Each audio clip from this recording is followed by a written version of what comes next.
I work nights along the highway. Always have. There's something about the silence out there.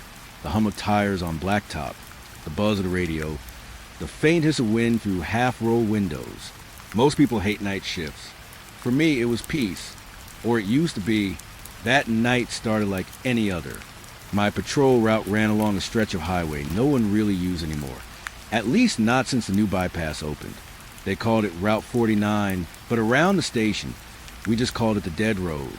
No gas stations, no houses, no traffic. Just miles of cracked pavement and the occasional deer jumping out of the dark. I was about 3 hours into my shift when I noticed a fog. Thick, low, like someone had spilled milk across the asphalt. My headlights caught it in waves. It looked alive, curling and moving as if it was breathing. I slowed down to 40. My radio crackled, but there was only static. That wasn't unusual. Signal got spotty that far out. Then I saw it mile marker 19. I shouldn't have. I'd driven that stretch hundreds of times. There was no mile 19 on Route 49. The number skipped from 18 straight to 20. Always had. But there it was. A green sign, clean and new, standing at the side of the road. The reflective paint shimmered in my headlights like it had just been installed. And below it, a small exit sign. White letters on brown metal. Rest stop, 1 mile. I slowed even more, leaning forward, squinting through the fog. There wasn't supposed to be a rest stop out here. The nearest one was 20 miles north, on the new highway. Still, the exit was there. Faded white lines peeled off the main road, curving down into the mist. My gas gauge was fine, but something in me, some mix of curiosity and duty, made me take it. Maybe it was the idea of checking it out for the record. Maybe it was just the pull of something strange on a long, lonely night. The off-ramp sloped down, narrower than it should have been, lined with tall pines that bent toward the center. My cruiser headlights barely reached beyond the first few trees. The air grew colder, heavy enough that I turned on the defroster. My breath fogged the inside of the glass. Then the lights appeared ahead, yellow sodium lamps, the kind old rest stops used back in the 80s. A small parking lot opened up, maybe 6 or 7 spaces. A cracked vending machine sat outside a squat brick building with a metal roof. The windows were dark except one, where a light flickered weakly. I parked and stepped out. My boots crunched on gravel. The night was quiet except for the hum of the lamps and the distant sound of running water. Though I couldn't see a stream anywhere. The sign by the door read, "Rest stop closed for renovation." Yet the door was unlocked. I called out, "Highway patrol." No answer. The air inside smelled like damp concrete and something sweet like old air freshener that never went away. The tile floor was scuffed but clean. A few flyers hung on a corkboard. Missing persons, highway safety posters, a faded map of the county. Everything looked decades old. In the corner, a vending machine hummed softly, its light still on. Inside were snacks I hadn't seen in years. Chips in foil bags, soda cans with old logos. I thought it was some sort of tourist trap left over from before the bypass, maybe maintained by locals for travelers. But something about it felt wrong. The lights overhead flickered once. That's when I heard it. A radio. It was faint, coming from one of the restroom stalls. A low male voice murmuring words I couldn't make out, followed by a burst of static. My first thought was another officer's portable radio left behind, maybe from maintenance crews. I followed the sound slowly, one hand resting on my holster. The closer I got, the more the voice sharpened. "Copy. Northbound, mile marker 19. My stomach turned. It was repeating my location. I called out again. "Hello? Anyone in here?" The voice kept going, muffled under static. "Officer, arrival confirmed, remains. Inside." I pushed open the last stall. Empty. The sound stopped. My flashlight beam swept across the floor. Clean tiles. Nothing but a dark water stain creeping from a drain. I tapped my radio. "Dispatch, this is Unit 23. Do we have any patrols near Route 49? I found an unlisted rest stop at mile 19. Static. No response. Then a woman's voice broke through the hiss, soft and slow. "Unit 23, you already checked in. I froze. The voice wasn't dispatch. It wasn't even the same frequency. It was older, lower, and there was something in it that felt tired. Repeat, dispatch, say again. I asked. Nothing. Just the hum of the vending machine behind me. I walked back outside, trying to shake the unease crawling up my spine. The fog had thickened, swallowing the road. Even my cruiser looked distant, like it was sitting underwater. That's when I noticed the sign again by the exit. It didn't say rest stop, closed for renovation anymore. Now it said, check-in complete. I backed away, heart pounding, and climbed into my cruiser. The radio flickered again, faint static whispering like breath against my ear. I threw the car into reverse and sped up the ramp, following the faint curve back toward the highway. But when I reached the top, the highway wasn't there, just more fog, endless and gray. I drove straight for 10 minutes, then 20. No markers, no signs, just that thick, white curtain swallowing everything ahead. My fuel gauge hadn't moved. The clock on my dash blinked 2:17 a.m. over and over again, stuck in a loop. Finally, I saw lights again, headlights. Relief surged through me until I realized the car coming the other way was identical to mine. Same decals, same number, Unit 23. It passed me without slowing. I caught a glimpse through the window. The driver looked just like me. When I finally broke through the fog, I was back on Route 49. The highway was empty, the clock reading 3:06 a.m. The exit was gone. No mile marker 19, no rest stop sign, nothing. Back at the station, I tried to log the stop, but there was no record of it. The dash cam footage glitched at 2:17 and jumped straight to 3:06. But here's the part that keeps me up. Every time I pass that stretch of highway now, the radio cuts out, just for a second, and through the static, I hear my own voice say, Unit 23, checking in, mile marker 19. I didn't sleep that day. Couldn't. After what happened at that rest stop, my head was full of static. I kept replaying the same moments over and over. The fog, the sign that shouldn't exist, the voice on the radio saying I'd already checked in. I told myself it was fatigue, hallucination from too much caffeine and not enough sleep. But deep down, I knew that wasn't it. Because when I drove back to that stretch of highway the next morning, there was nothing there. No sign, no exit, no trace of that rest stop at all. Just open road and tall grass, like it had never existed. I should have left it alone. Should have logged it as a false report and moved on. But that place, it got under my skin. I couldn't stop thinking about it. Every time I blinked, I saw the pale light above the restroom door. I heard that voice whispering my name through the static. By the third night, I couldn't take it anymore. I drove back. The fog was waiting for me, same as before.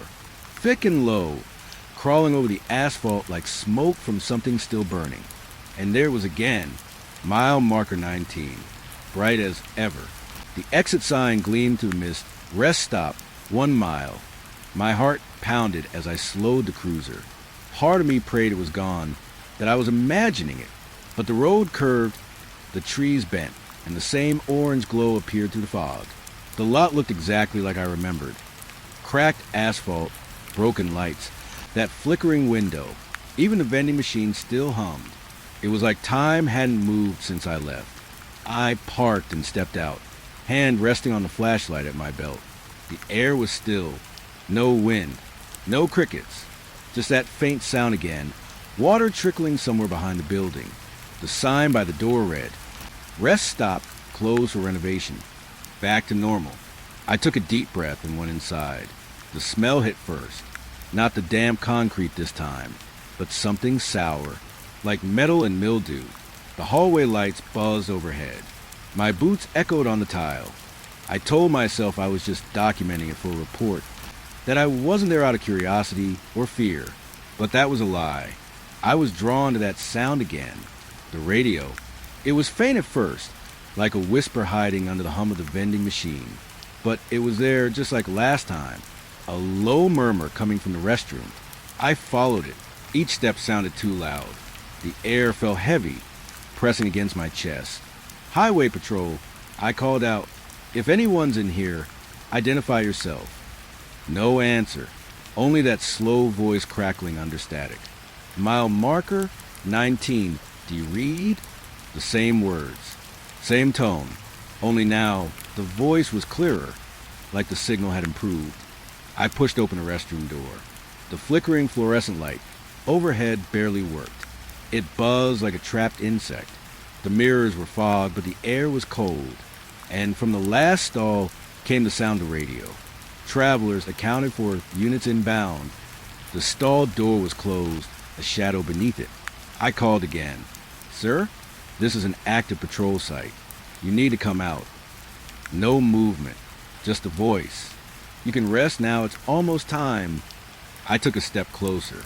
My hand trembled on the latch. The air smelled stronger now, like rusted water pipes and old blood. I pulled the door open. Empty. The toilet bowl was bone dry. The radio sound still playing, but muffled as if coming from inside the wall. I knelt, listening closer. Northbound, multiple passengers, no return. That's when I noticed something scratched into the metal door. Tiny letters etched deep into the paint. A list of names. Dozens of them. I didn't recognize any until I reached the bottom. Officer J. Hanlon, Unit 23. That was me. I stumbled back, hitting the sink. My flashlight clattered to the floor. The bulb flickered, and for a moment, the mirror in front of me caught my reflection, except it wasn't moving right. My head tilted, but the reflections didn't. Then, behind me in the mirror, when the stall door swung open, slow, creaking, I turned around, heart hammering, but every stall was shut tight again. The radio hissed louder now. The static wasn't random anymore. It sounded like breathing, and then under it, I heard a woman's voice. Soft, distant. "Please help us." I spun toward the sound, shining my light at the wall. There were faint outlines under the tiles, dark handprints pressed from behind, like something inside was trying to push through. I backed away, reaching for my radio. "Dispatch, this is Unit 23. I need backup at..." I stopped. My radio light blinked red. No signal, no channel. Then it turned on by itself. A male voice came through, flat and calm. "Unit 23, confirm arrival." My throat went dry. Who is this? "Confirm arrival at mile marker 19. I didn't answer. "Officer Hanlon." The voice said, "We've been waiting for you." That's when the restroom lights went out. For a few seconds, there was nothing but the sound of static. Then faint flickers of light returned, coming not from above, but from beneath the stall doors. A cold white glow pulsed under each one, like flashlights moving inside. The voices started next. Whispers, dozens of them. Male, female, all overlapping. Some sobbing, some begging. I could barely make out the words. "Been here too long. No road back. Tell them we're still here." I stumbled backward until my shoulder hit the exit door. I grabbed the handle, but it wouldn't budge. It felt locked from the outside. The whispers grew louder, twisting into static. I could hear every breath, every crackle of the unseen radios. My name repeated through it. Dozens of versions overlapping, male and female, all saying the same thing. "Stay." Then the light in the last stall went dark. One by one, the others followed. Click, click, click, until there was only silence. I stood there, barely breathing, gripping the handle so hard my fingers hurt. When the final light went out, I yanked the door open with everything I had and fell into the hall. The building was dark now, completely. The vending machine lights were dead. The hum of the lamps outside was gone. It was like the whole place had powered down. I didn't stop moving. I ran for the cruiser, the gravel crunching under my boots. The fog had thickened again, wrapping around me like fabric. When I finally reached the car, I threw myself inside and locked the doors. The radio on my dash was already on. Static filled the cabin. Then the same voice, calm, flat. "Unit 23, travelers accounted for." I shouted, "Who the hell are you?" Silence. Then, "Lights in the restroom are out." My skin crawled. The temperature Inside, the car dropped fast. My breath fogged the glass again, just like before. Through it, I saw movement near the building. Shapes standing in the fog. One, two, no, dozens. They weren't moving, just watching. Faint silhouettes, almost blending into the mist. Some looked like people. Others didn't. My radio crackled again, this time with a woman's voice. It sounded broken, trembling. Tell them we're still here. Then everything went quiet. The fog thinned slowly, like it was retreating. And just like that, the rest stop was gone. The parking lot, the building, the lights vanished. I was parked in the middle of an empty field. My tires sunk into soft dirt. No road, no ramp, no mile marker 19. Just darkness. When I finally found my way back to Route 49, the clock on the dash read 2:17 a.m., the same time as before. I drove straight back to the station. Didn't file a report. Didn't tell anyone. But I know what I heard. Those voices weren't echoes. They were calling for help. And sometimes when I pass that stretch of road now, the radio comes alive again. The same voices whispering through the static. Lights in the restroom are out. I hadn't planned on going back. After what I saw, after what I heard in that restroom, any sane person would have stayed far away. But for nights afterward, I couldn't sleep. Every time I closed my eyes, I saw that pale light flickering on the stall doors, and I heard the voice through the static whispering my name. It wasn't curiosity that pulled me back. It was something heavier, a kind of obligation. Like that place had hooked itself inside me and was reeling me in, slow and patient. 3 nights later, I gave up trying to fight it. The sky was clear when I left the station, not a cloud in sight. But the closer I got to that stretch of highway, the more the air thickened. By the time I reached where mile marker 19 should be, the fog was already forming. It rolled across the road like a tide coming in, swallowing everything behind me. And there was again the sign, bright, clean, rest stop 1 mile. It was like the world refused to remember existed. But it was always waiting for me. When I pulled into the lot this time, I noticed something different. The lights weren't flickering anymore. Every bulb was steady, burning soft and yellow against the fog. The vending machine still hummed, but the sound wasn't comforting. It was too steady, too perfect. And someone was standing by the door. A man. He looked like he'd been standing there for a long time. Not waiting. Exactly. Just existing. His uniform looked old, maybe from the 70s. Tan shirt. Name tag I couldn't read. Hat tilted low over a pale face. When I stepped out of the cruiser, he turned toward me like he'd been expecting me. "Evening, officer," he said. His voice was calm, polite, but there was something wrong about it. A stillness under the words, like he was reciting them instead of speaking them. "Evening," I said. "You the property manager here?" He smiled faintly. "I suppose you could call me that." "I didn't know this place was operational," I said, glancing at the clean windows, the working lights. "I came by a few nights ago. It looked abandoned." His smile didn't fade. "You were here before." That caught me off guard. "You remember me?" He nodded once. "Of course." "You checked in." My throat tightened. "Checked in?" He stepped closer, and in the glow from the doorway, I finally saw his face clearly. His skin was pale, not just pale, but gray, like candle wax. His eyes were cloudy, unfocused, yet somehow looking straight through me. "You were tired," he said. "You said you just needed a moment to rest. We took care of you." I forced a laugh that didn't sound right. "I didn't check in anywhere. I came here to investigate an unlisted rest stop. That's all." He tilted his head, that small smile still fixed on his lips. "You don't remember?" "No," I said, sharper than I meant to. "Look, I don't know who you are, but I need your name for my report." He didn't answer. Instead, he reached into his pocket and pulled out something small, a metal key. He held it up between 2 fingers. The tag hanging from it read, 23, my badge number. I took a step back. "Where did you get that?" He didn't move, didn't blink. "You left it with us," he said softly. "You'll need it if you plan on staying again." The sound of my own heartbeat filled my ears. The fog thickened around us, swirling like it was listening. "I'm not staying," I said. His expression didn't change, but his eyes, whatever color they had been, seemed to fade to white. "No one ever means to," he said. "But once you check in, you're always on the list."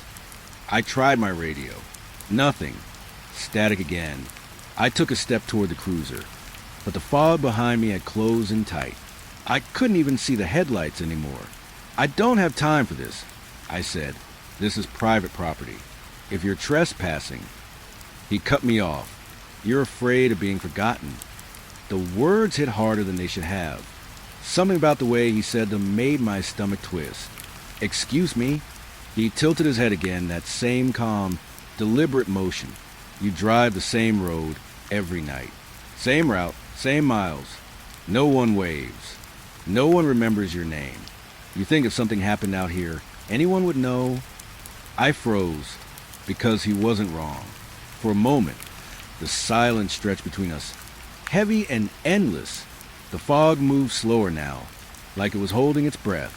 "I don't know who you think you are," I said finally, "but this ends now. You're coming with me." He didn't resist when I reached for him, but when my hand brushed his sleeve, the fabric felt wrong, cold and damp, like it had been left out in the rain for years.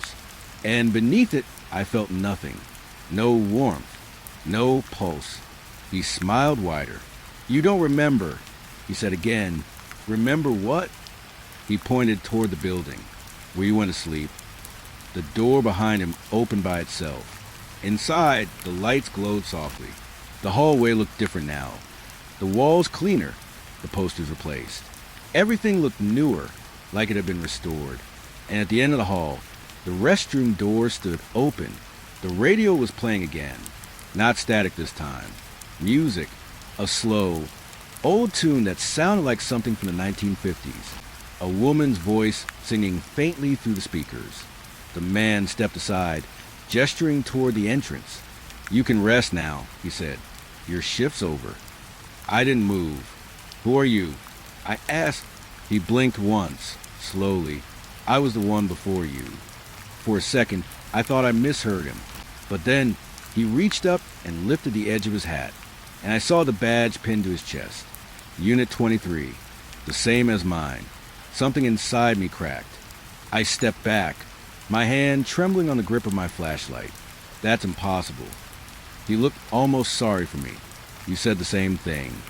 I turned and ran for the cruiser. My boots barely found traction on the wet gravel. But I didn't stop until I reached the driver's door. I threw it open and slammed it shut behind me, heart pounding. For a second, everything was normal. The interior lights glowed faintly. My hands shook against the wheel. I could see the road ahead, the faint glow of the exit ramp. Then I looked at the passenger seat. The key, the one he'd held up. It was sitting there, tag gleaming in the light. 23. My radio came to life on its own. Unit 23. The dispatcher's voice crackled, except it wasn't dispatch. It was me. "Confirm arrival at mile marker 19. My own voice. The man was standing outside the cruiser now, right where I'd left him, his face calm, his expression almost gentle. He raised one pale hand and tapped the window. "You can't drive away," he said softly. I could hear him through the glass. "You're already checked in." I turned the key in the ignition. The engine roared, the headlights cutting to the fog, but the road ahead was gone. Just darkness. When I looked back toward the building, the lights were out again. The man was gone, but the door to the restroom stood open. And from somewhere deep inside, I heard that same faint voice from the radio, the one that had called for help before. Only this time, it didn't sound desperate. It sounded patient. "Shift's over," it said. "Come rest." The radio flickered once more. My own voice again. "Unit 23, it said, calm and final. Check-in complete." And then everything went quiet. I drove faster than I should have. The cruiser's tires screamed against the pavement as I shot back onto the main highway. My hands were shaking so badly that I could barely keep the wheel straight. The radio crackled with static. Every nerve in my body felt like it was on fire. Behind me, that rest stop disappeared into the fog. No lights, no sign, just a stretch of gray nothingness that looked like it had never been touched by human hands. For a few miles, I didn't even look in the rear view mirror. I didn't want to see anything following me. Not headlights, not a person, not that pale attendant with his crooked smile. But the strangest thing, the road felt wrong. Like I wasn't driving away at all. Like the air itself was heavier, denser. I looked down at my dash clock. 3:27 a.m. Only it had been 3:27 when I first pulled off the highway. At first, I thought maybe the clock froze or the power cut out during the panic. But the radio was still alive with faint static. The headlights were still bright. The engine was humming fine. It was everything else that felt broken. I tried the radio, hoping to reach dispatch. Dispatch, this is Unit 12. Do you copy? Silence. I tried again. Nothing. Then I switched frequencies, moving through every channel, even the public ones. No chatter. No truckers. No local stations. Just that soft hiss, like someone whispering too close to the mic but saying nothing at all. My mouth felt dry. My throat was tight. I pressed harder on the gas. I just wanted to see another car, a gas station, a single sign telling me I wasn't trapped in some pocket of dead road. After a few more miles, the fog started thinning out. I could finally make out the tree line again. Relief hit me hard, and for a second I thought I'd made it. But then I saw the same mile marker 19. My heart dropped. That couldn't be right. I just passed an hour ago. I remember it because that's where I'd first seen the exit, the one that led me to that damned rest stop. But there it was again. Same leaning pole, same bent reflector, same number, 19. I slowed down, staring at it through the windshield. My mind ran through every rational explanation. A loop patrol zone, duplicate signs, a disoriented route. Except the GPS showed one stray highway. No exits, no turns, no rest stop. I checked the side of the road where that fog-covered exit had been. Nothing, just trees and grass and darkness. No ramp, no lights, no structure. It was as if it had never existed. I pulled over anyway, half out of confusion, half out of stubborn duty. I needed to prove to myself that it was real, that I hadn't imagined all of it. I got out of the cruiser. The air outside was thick and cold, almost metallic. The wind carried that faint hum again, the one I'd heard back at the rest stop, behind the walls, beneath the floorboards. The forest on the right side of the road was still, too still. I stepped closer to where the exit should have been. My boots crunched on gravel that shouldn't have been there. Tiny pieces of asphalt scattered in the curve, like the ghost outline of a ramp that had been ripped away. And then I saw the dirt marks, faint tire impressions, like something had turned off here. Mine. I followed them a few feet before they just stopped, cut clean into the earth. I felt sick. My head spun. I walked back toward the cruiser, every instinct screaming that I needed to leave, right now. When I got inside and slammed the door shut, I noticed the dashboard camera light blinking. It had been recording the whole time. For a second, I hesitated. Then I hit playback. The screen glowed softly in the dark, showing the highway from earlier. My cruiser slowing near the fog, the faint glow of an exit sign appearing through the mist. But the timestamp, it said 9:14 p.m. That didn't make sense. I'd started that patrol around midnight. I watched myself pull off the highway, headlights sweeping across what looked like an old rest stop, exactly as I remembered it. Then the screen glitched, the video jumped, and suddenly, the timestamp read 3:23 a.m., 6 hours later. No cuts, no audio, just static filling the gap where time should have been.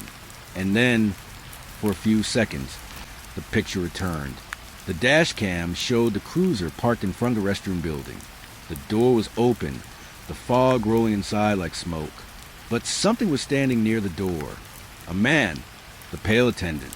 He wasn't moving, just standing there, staring into the camera. His face was still, but his mouth, His mouth was open wider than any human mouth could be. I froze. The footage started shaking. Not because of the camera, but like the whole world inside the recording was vibrating. The fog pulsed with light, like something was behind it. Then everything went black again. For a few long seconds, the only sound was a hum of static. Then, faintly, almost too quiet to notice, I heard something coming through the speakers.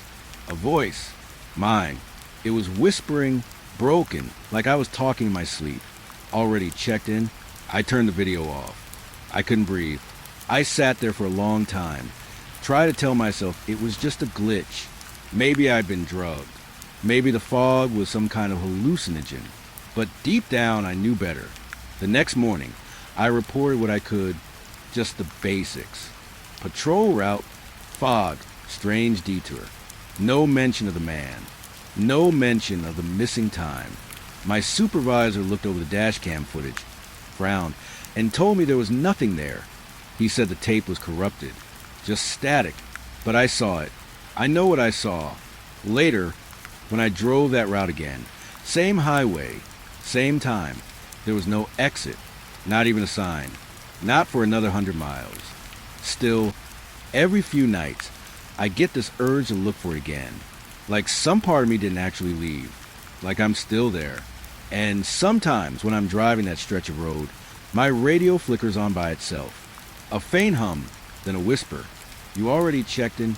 That's when I turn it off, drive in silence, and remind myself of one simple thing. If you ever find yourself near mile marker 19 and the fog looks thicker than usual, don't stop. Don't look for the exit, because that rest stop, it's still waiting, and it remembers you. It was 2:17 in the morning when dispatch called in.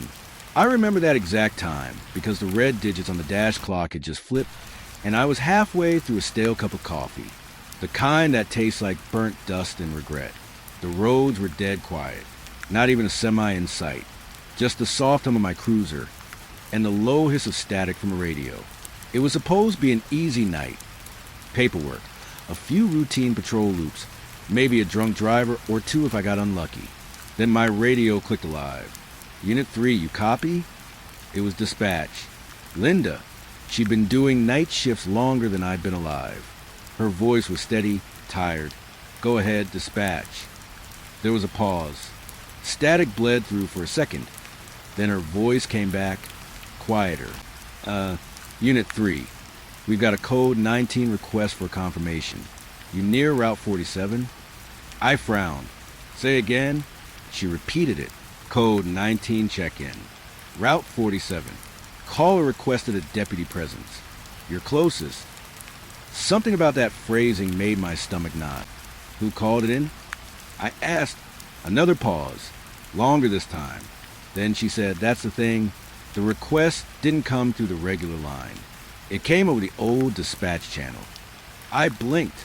The analog one, that thing hasn't been used in, 10 years? She exhaled sharply through the speaker. Exactly. I almost didn't catch it. It cut in for maybe 3 seconds. All it said was, requesting check-in, code 19, Route 47. Then static. I leaned back in the seat, staring out at the highway lights slipping by. Code 19. I repeated under my breath. That wasn't a code we use anymore.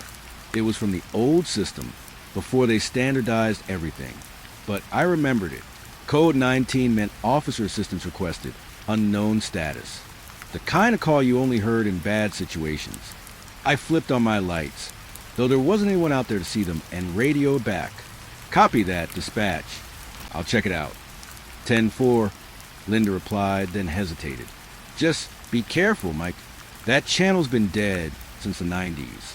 Whatever's coming through it, it's not from us. The line clicked dead. For a few miles, I drove in silence.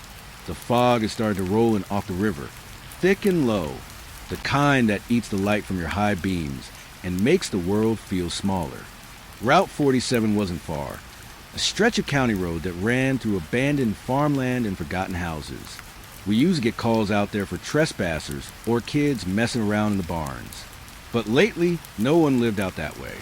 I turned off the highway, and the sound of the tires changed.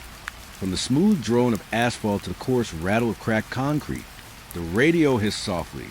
I tried to ignore it, but every few seconds, the static shifted, like something underneath was trying to break through.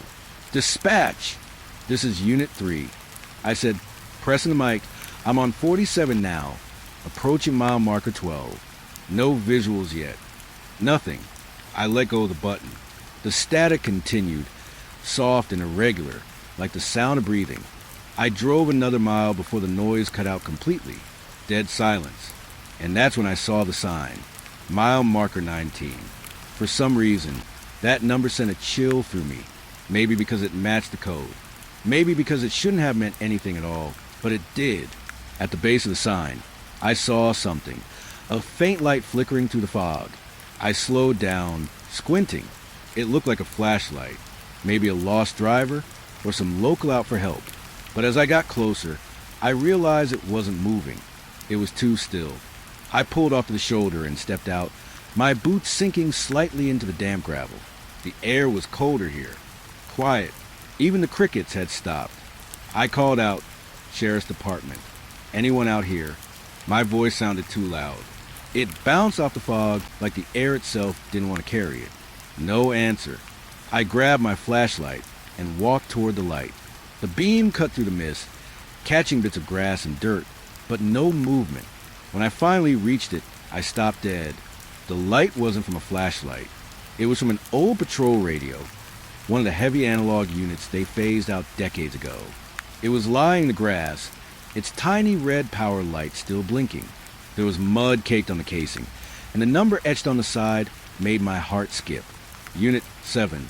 That was Deputy Harlan's call sign. He'd gone missing 12 years ago. Out here, same route. I knelt down, staring at it. The casing was rusted, like it had been out in the weather for years, but the light was still blinking. I picked it up carefully and pressed the call button. Nothing but static. Then, faintly, a voice crackled through, warped and distant, like it was coming from underwater. Any unit need confirmation. I froze. The sound was weak, but I recognized that voice. Harlan. He'd been my training officer when I first joined the department. I'd know that voice anywhere. Code 19, Route 47. Then it cut off. I dropped the radio like it burned me. My heart was pounding in my throat. When I looked down again, the power light was gone. Just dead plastic in the dirt. I backed away slowly, scanning the fog for movement. Every instinct screamed that I wasn't alone. But there was nothing. No shapes. No shadows. Just that endless gray curtain around me. I walked back to cruiser fast, shutting the door harder than I meant to. My hands were shaking when I keyed up the mic. "Dispatch. This is Unit 3. I found something at mile marker 19. Possible old equipment from Unit 7. I need..." The radio cut off. The static came back, louder this time, like wind rushing through the speakers. Then, underneath it, I heard something else. Faint whispers, too soft to make out. My breath fogged the windshield. I felt cold all over. Then, clear as day, a voice broke through. "Unit 3 confirmed, check in." My throat went dry. That wasn't Linda. "Who is this?" I said, quietly. Silence. Then, "You're late." The radio went dead again. I sat there for a long time, gripping the wheel so tight my knuckles went white. I told myself it had to be interference. A prank. Some old frequency bleeding through. But when I looked out the windshield one last time, through that thick gray fog, I saw movement near the trees. A shape standing too still. And for just a second, I could have sworn I saw the faint glow of a badge on its chest. Then it stepped back and vanished into mist. That was my first night hearing Code 19. And it hasn't stopped since. After that night with the Code 19 call, I couldn't shake the feeling something had followed me home. Not literally. I didn't see anything, didn't hear anything, but there was this heaviness, like I'd brought part of that fog back with me. I kept telling myself it was stress, lack of sleep, the kind of paranoia you get from too many quiet shifts and too much caffeine. But deep down, I knew something wasn't right. The next few nights were uneventful. Just the usual dispatch chatter, an occasional traffic stop. I almost convinced myself it had been some weird radio malfunction, until the following Thursday. It was 1:46 a.m. I was parked at the edge of the industrial zone, just off Route 19, doing a paperwork catch-up. The radio was on low volume, scanning through channels automatically, standard routine. Then it stopped, not on dispatch, not on local emergency or county band. It froze on Channel 4. That was odd because Channel 4 isn't used anymore. It's one of the old analog patrol frequencies, the ones that got phased out years ago when the department switched systems. At first, I figured it was just static interference. But then I heard it. A voice. Soft. Female. Saying my name. Mike. It came through like a whisper underwater. Faint, broken, but familiar in a way that froze every muscle in my body. I turned the volume up. The voice repeated it. Mike, can you hear me? My mouth went dry. I knew that voice. It was Laura's. Deputy Laura Briggs. My old partner. She died 3 years ago. I just sat there for a second, staring at the radio like it might start bleeding. My first thought was that someone was screwing with me. Maybe someone in dispatch playing a cruel prank. But nobody had access to that channel anymore. It wasn't even connected to the digital system. Still, I pressed the mic button. Who is this? Static. Then softly, almost tender. You shouldn't have answered that call. The sound made my stomach twist. It was her cadence.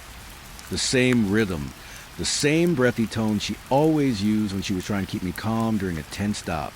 I didn't say anything at first. I just listened. The static hissed around her words like the air itself was resisting them. Laura, I said finally, if this is some kind of joke, it's not funny. Identify yourself. Silence. Then, I saw you on 47. My blood ran cold. I leaned forward, gripping the mic tighter. What did you say? There was a long pause. Then her voice came back, quieter. You found the radio. Unit 7. I stopped breathing for a second. My eyes darted to the passenger seat, where that same old analog radio now sat in an evidence bag. I hadn't been able to bring myself to turn it in yet. How do you know about that?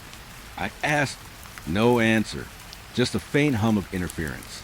I was about to turn the volume down when I heard again her voice, but this time it didn't sound like it was coming through a speaker. It sounded closer, like she was sitting right next to me. Mike, you shouldn't have picked it up. I turned my head, slow and shaky, but of course there was no one there, just a dark passenger seat and the empty road outside. I switched off the radio completely. Dead silence filled the car. For about 10 minutes, I just sat there, trying to convince myself I'd imagined it. Maybe I was dozing off and dreamed the whole thing. But when I looked down at the dashboard, the radio display was still glowing, even though I'd switched it off. It flickered once, twice, and the channel number changed on its own, 4.0 megahertz. That shouldn't even be possible. Then the speaker hissed again and the voice returned, louder this time. You still don't listen. The sound was warped now, distorted, like two voices speaking in unison, hers and something underneath it. I picked up the mic. My hand was shaking so bad I could barely hold it steady. What do you want from me? Static. Then, almost like she was right in my ear, remember the last night? That's when I felt it. That cold pressure behind my eyes, the same kind of dread you get right before something terrible happens. My mind flashed back to the call. The one Laura and I responded to 3 years ago. The one that ended everything. It was a domestic disturbance out in the county woods. Routine, we thought. The report said verbal argument. Nothing violent. But when we got there, the door was open. The house was dark. I can still hear her voice calling out, Sheriff's Department, as she stepped inside. And then that sound, the shotgun. I was 2 steps behind her when it went off.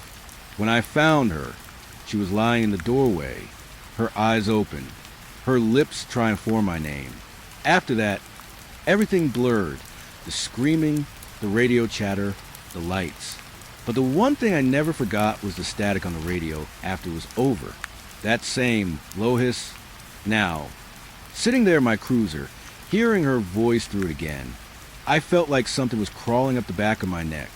I reached for the mic one last time, whispering, "Laura, if this is really you, where are you?" The radio crackled violently, louder than before, a shrill pitch that made me flinch. Then, under the static, I heard her whisper, "Mile marker 19, the same marker, the same place." I dropped the mic and hit the ignition. I don't know why I did it. Maybe I just needed proof. Maybe I thought if I went back there, I'd find something that made sense. The drive out was quiet. Too quiet. Not a single vehicle passed me. The fog was back, thicker this time, spreading across the road like a living thing. When I reached the marker, I pulled over and killed the engine. The world went dead silent again. No wind, no insects, nothing. And then the radio clicked back on by itself. Channel 4. Mike, her voice again. Softer now. Sad. I didn't want you to follow. The fog shifted outside, moving like it was breathing. I leaned forward, trying to see through it. And for just a second, I saw her, standing by the marker, uniform on, hair wet from the mist, head tilted, like she was trying to hear me. Then the headlights flickered, once, and she was gone. The radio went silent. I sat there until sunrise, too afraid to move. When the light finally came, there was nothing at the marker, no footprints, no sign of anyone. But when I got back to the station and checked the logs, I found something I can't explain. The old analog system, the one that hasn't been active in years, had registered a transmission. Channel 4. Timestamp, 1:46 a.m. origin ID. Unit 7. Laura's unit. That's when I stopped telling myself this was all in my head. Because whatever's out there on Channel 4, it isn't gone. It's waiting. And it knows my name. I don't know when the shift stopped feeling like a job and started feeling like a haunting. Maybe it was that night. The night I kept hearing her voice, moving closer every time I picked up the radio. It started slow. Just the static first. A softest blending with the hum of the patrol car. Then a whisper. Barely a word, but enough to make the hair on my neck stand up. I told myself it was nothing. I'd already been on duty for 14 hours. The caffeine wasn't doing much anymore, and my eyes burned every time I blinked. I thought I was just tired. But then, through the static, I heard it again. My name, Evan. It was faint, almost carried by the static itself, like wind brushing against the glass. My hand froze over the mic. I didn't answer. Instead, I turned up the volume just enough to be sure I wasn't imagining things. For a few seconds, there was nothing. Then, "Evan," I swear I felt it in my chest. A familiar voice, soft, careful, like someone who didn't want to startle me. But I knew that voice, even distorted through a police radio. I'd know it anywhere. It was her, Sarah, my old partner. She'd been dead for 3 years. I just sat there, staring at the radio, every instinct in my body screaming, "Don't answer." But my mouth moved before I could stop it. "Dispatch, this is 2 to 11. Checking transmission source." Static. Then a click, and her voice again, clearer this time. "Evan, can you hear me?" My throat went dry. It wasn't possible. She died during a call out on County 19. The night the line went dead mid-chase. They found her cruiser flipped in the ditch, lights still flashing. I'd gone out to the scene myself. I'd seen her, but hearing her now, it didn't sound like a recording. It sounded present. "Who is this?" I said, gripping the mic tight. "Identify yourself." A pause. Then, "You shouldn't have answered, Evan." The voice was still hers, but quieter, closer, like she was right beside me. Something in the air shifted, the kind of stillness that presses on your chest. Even the engine sounded quieter. I tried to shake it off. Maybe someone was screwing with me. It wouldn't be the first time someone hacked into a channel. But this wasn't a prank. Not with that voice. Not with what she said next. "Why did you leave me?" That hit me like a punch. Because she wasn't talking to the radio. She was talking to me. I lowered the mic and stared at the empty passenger seat. That's where she used to sit. Every night, boots on the dash, smirking at my bad coffee jokes. Now it just felt wrong, like if I blinked too long, I'd see her reflection there again. I pressed the mic again, voice shaking. "Sarah, this isn't funny. You're gone. I saw. Then why are you still here?" Her tone changed. Not angry, just sad. Heavy, like the air right before rain. I looked at the dash clock. 2:17 a.m. Same time I got the code 19 call. The one that reopened her case. I didn't realize I was shaking until I dropped the mic. It hit the floor, the cord stretching taut. I bent to grab it, and as I did, something flickered in the corner of my eye. The radio light dimmed, then came back brighter, then dimmed again, almost like breathing. I froze, half-crouched, staring at that tiny orange glow. It was pulsing, and between each pulse, her voice came through again. "Evan," this time it wasn't static. It was like she was whispering through the vents, through the wires, through the car itself. I turned off the radio. It didn't stop. Her voice kept going, faint but clear, bleeding through the silence. "Evan, answer me." I slammed the side of the dash. "Stop." The sound died instantly. For a moment, all I could hear was my own breathing and the sound of the cruiser engine. Then, click, the radio turned itself back on. "Evan, you're not listening." Something in me snapped. I threw the mic into the passenger seat and stepped out of the car. The night air was sharp and cold, biting through my uniform. I leaned against the hood and tried to breathe. It was dead quiet out there. The highway stretched empty in both directions. Not a single pair of headlights in sight. That's when I heard it again. Not from the radio this time. From the dark trees behind me. My name. Soft. Low. Closer. I turned, flashlight shaking in my hand, and called out, "Sarah?" The light cut through the brush, dust catching in the beam. Nothing. Just the echo of my own voice bouncing off the trees. Then again, clearer. "Evan, I'm here." It came from deeper in the woods. It shouldn't have, but it sounded like her. Exactly like her. Against everything I knew better. I started walking toward it. The grass was damp, crunching under my boots. Each step I took, the voice came again closer. Always the same distance away. Never farther, never nearer. Like it was leading me somewhere. "Where are you?" I said. "What do you want?" No answer. Just a whisper of leaves and the faint sound of breathing.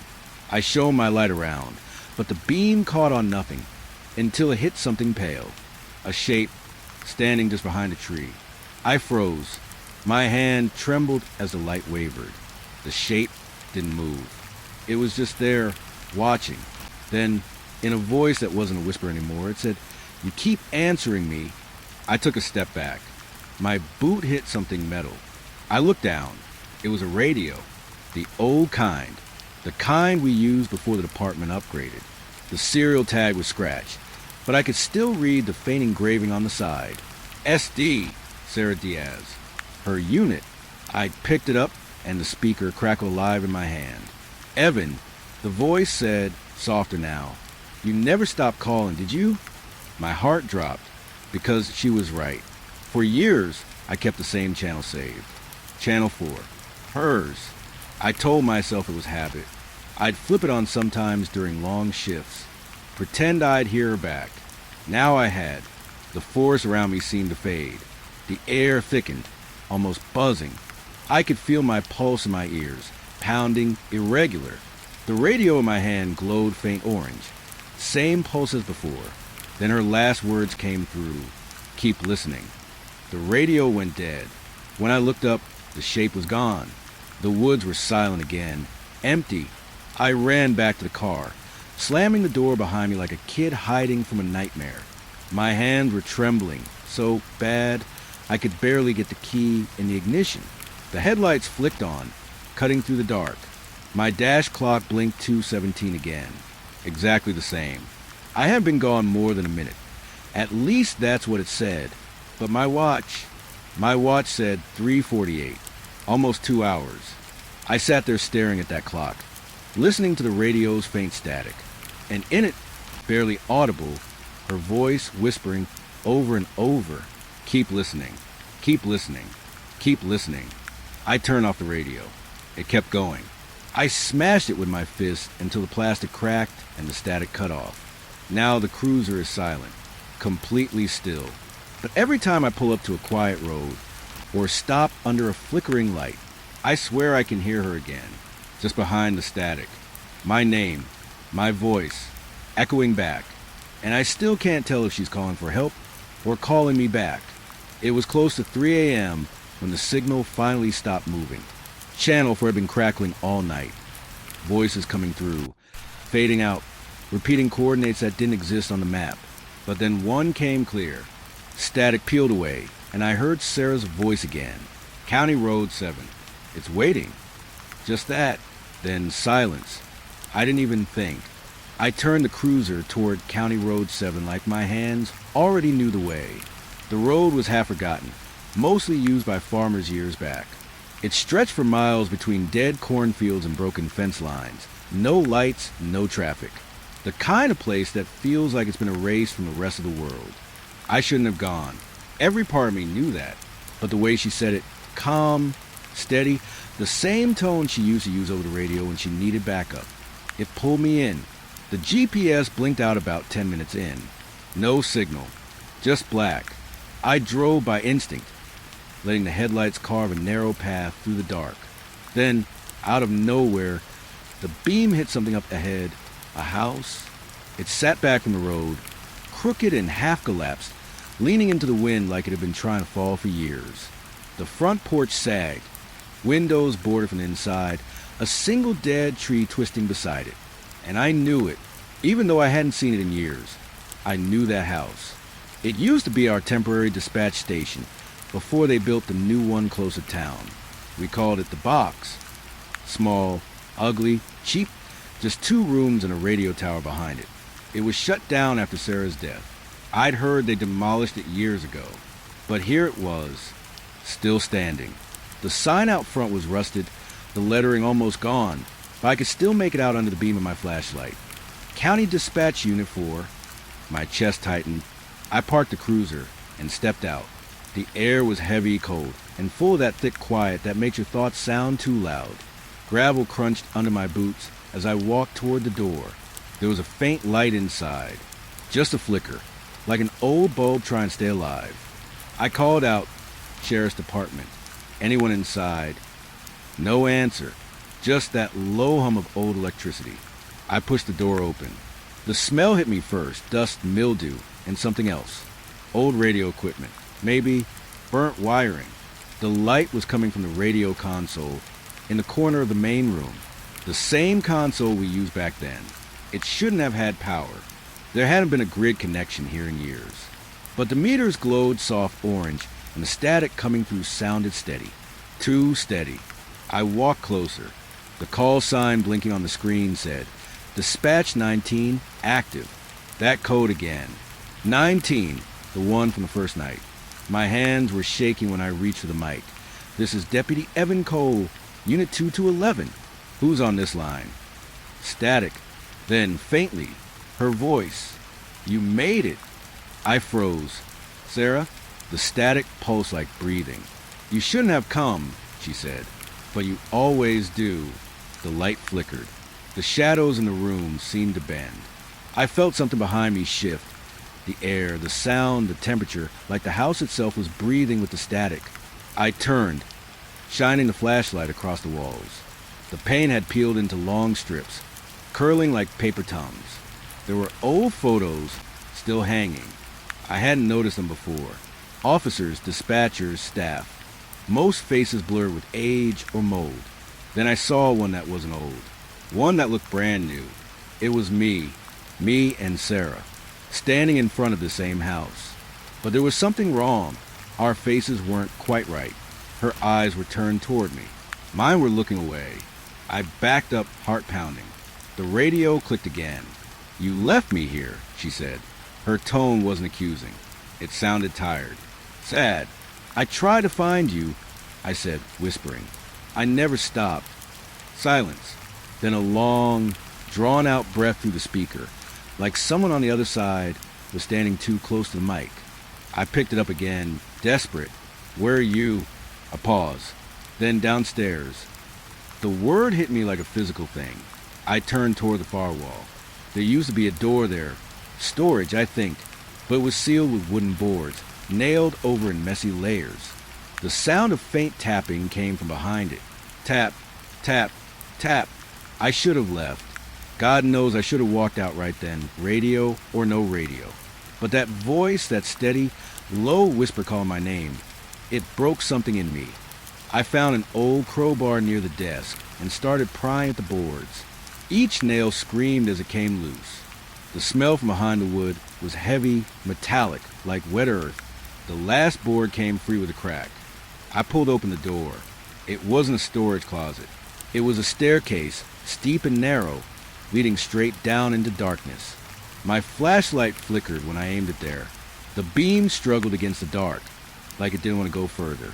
But I could see the bottom, bare concrete, something like water pooled across it, and a radio, the old handheld kind, sitting in the middle of the floor. It was on. I took one step down, then another. The deeper I went, the louder the static became. Not the regular kind either.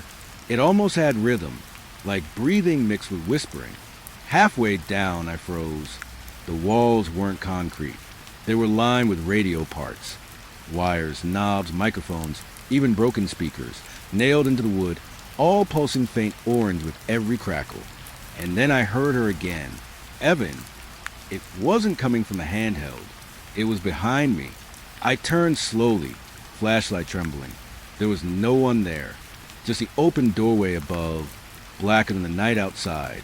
When I looked back down, the handheld radio was gone. In its place, there was another mounted on the wall, old, corroded, but still powered on. I reached for it, my hand shaking. "Sarah, tell me what this is." A pause. Then quietly, "It's where you left me, static hiss, where you stopped calling." I felt the weight of those words settle on me. My hand dropped, because I knew what she meant.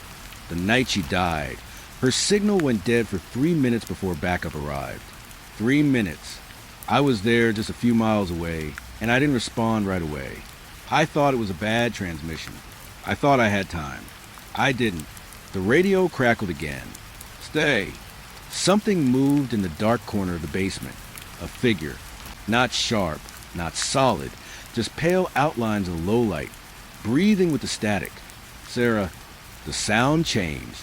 Louder, harsher. The whole basement seemed to hum. My flashlight flickered once, then died.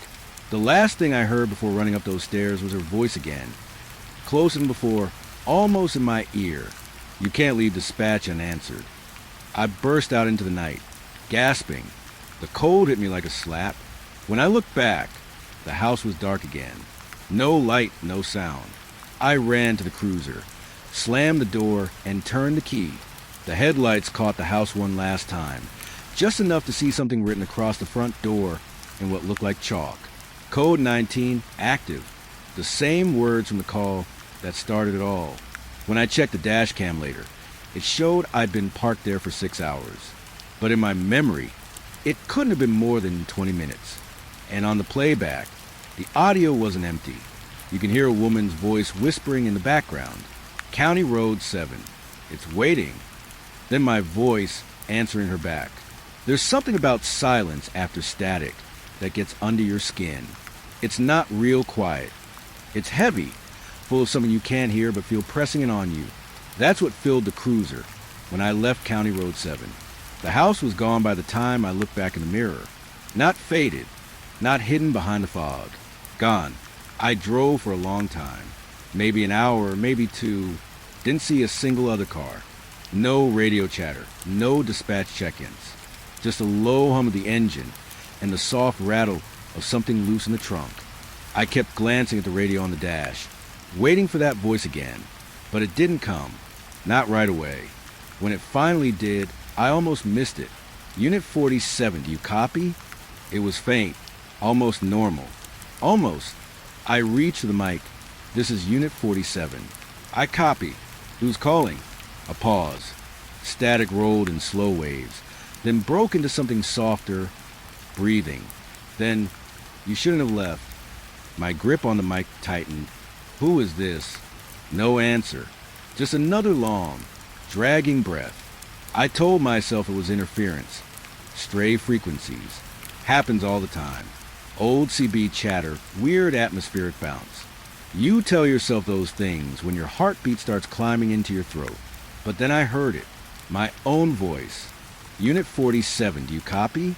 It came through the speaker, calm and flat, like I was on the other end of the line, saying it back. I froze. My hand dropped from the mic. The cruiser coasted to a stop on the shoulder. The road was empty, black in both directions. I stared at the radio. Static pulsed. Then my voice again, only closer this time, like it wasn't from the speaker anymore, like it was right beside me. Unit 47, do you copy? The sound was layered, my tone but lower, rougher, the words stretching too long. I turned off the radio. The light on the console dimmed, but the sound kept going. That's when the headlights cut out. Darkness swallowed everything. The cruiser's hum died, leaving me in a silence that felt alive. I tried the ignition. Nothing. Just the faint tick of cooling metal. Then the mic clicked on its own. There was a crackle, then a whisper. Stop answering. I froze. Stop answering, Evan. That voice wasn't mine. It was hers. Sarah. Soft, steady, just like the night she died. Sarah, where are you? The static thinned, and under it, I could hear movement. Faint scraping sounds, like boots dragging across gravel. Then a hollow knocking, echoing from somewhere outside the car. I turned slowly, scanning the darkness. The cruiser's side mirror caught a glint of something. Movement by the rear bumper. Tap, tap, tap. Metal on metal. Sarah? No reply. The tapping stopped. I opened the door and stepped out. The air was thick, cold enough to burn my lungs.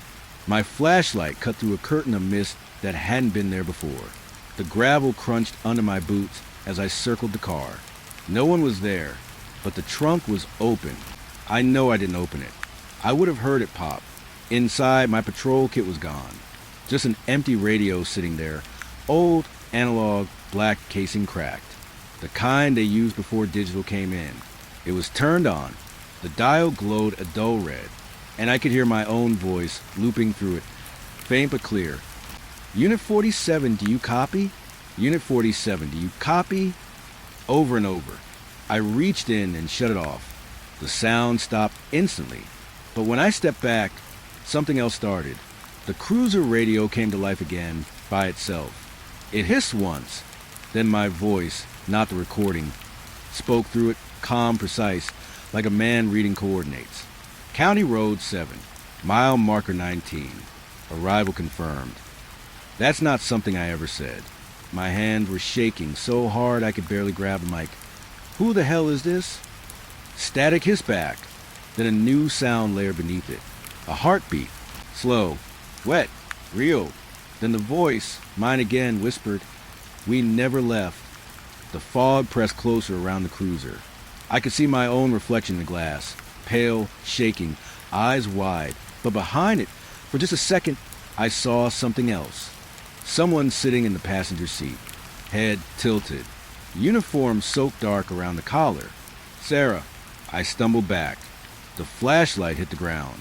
The beam rolled across the gravel and caught something in the mist, a road sign. Mile 19, the same one from the first night. I turned to look behind me, but the road was gone, just a wall of fog, stretching out in every direction. Then the radio spoke again, my voice whispering, urgent, "Don't go. They're listening." I didn't ask who. I didn't want to know. I just got back in the car, slammed the door, and jammed the key into the ignition. This time, the engine started on the first try. Headlights flickered on, but they weren't showing the road I came from. They were pointed straight at another cruiser parked nose to nose with mine. Same make, same color, same number on the side. Unit 47. My own. I couldn't breathe. The windows on the other cruiser were tinted, but through the fog I could see movement inside. Someone in the driver's seat hunched forward, talking into a radio. Then I heard it faint but clear. "Unit 47, do you copy?" The same words I just said. The same tone. The same voice. It was me. My reflection in that other car turned its head just slightly toward me.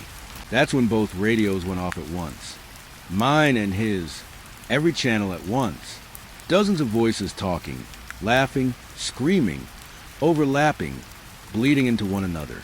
It sounded like dispatch calls, all from different years. Car 22 requesting backup. Traffic stop on Route 5. Officer down. Code 19 confirmed. Unit 47, do you copy? The overlapping voices built until it wasn't sound anymore. It was pressure, the kind that fills your chest until you can't breathe. Then silence. The headlights dimmed. The other cruiser vanished. Just gone, like the fog swallowed it whole. I sat there for a long time, gripping the wheel. My own breathing filled the cabin, shaky, uneven. I turned the radio off, pulled the cord out of the dash. Still, from somewhere deep inside the speakers, buried under layers of dead static, I heard it again, low, faint, but clear. Unit 47, do you copy? And this time, it wasn't a question. It sounded like an answer. My name's Daniel Ruiz. I've been working night security for 12 years now. Warehouses, parking lots, repossession yards, whatever needed a warm body and a flashlight. You stop expecting much from this job after a while. You clock in, you keep quiet, you keep the peace, and you try not to think about how empty the nights can get. This particular job was different, though. It was a small impound lot off Highway 19, tucked behind a line of black pine trees that seemed to whisper when the wind came through. The lot was full of cars that didn't just break down. They'd been wrecked. Twisted metal, blood-stained seats, cracked windshields. Some were from DUI crashes, some from high-speed pursuits, and some, they just showed up with no owner left to claim them. My shift started at midnight, ended at 8 a.m., 8 hours alone with a chain-link fence, a floodlight that flickered, and maybe 40 vehicles, all of them dead in their own way. The first time I walked that lot, I noticed something strange. Even when the engines had long cooled, some cars still ticked, soft metallic pops, like tiny heartbeats that refused to stop. The foreman told me it was just thermal contraction, metal cooling down after heat. But I'd come back 3 nights later, and the same cars were ticking long after they should have gone cold. The office was a small metal booth near the entrance, one cracked monitor, a CB radio, and a coffee maker that spat more steam than liquid. From that booth, I could see everything. Rows of silent cars under the yellow floodlights, their shadows overlapping like 100 small graves. I always kept the radio on, not for company, just the static. That low hiss helped me forget how quiet everything else was. Sometimes, though, it changed. The static would rise and fall, like someone was breathing on the other end. Once, I even thought I heard a word, something like stop. But when I replayed the tape the next morning, it was gone. Just white noise.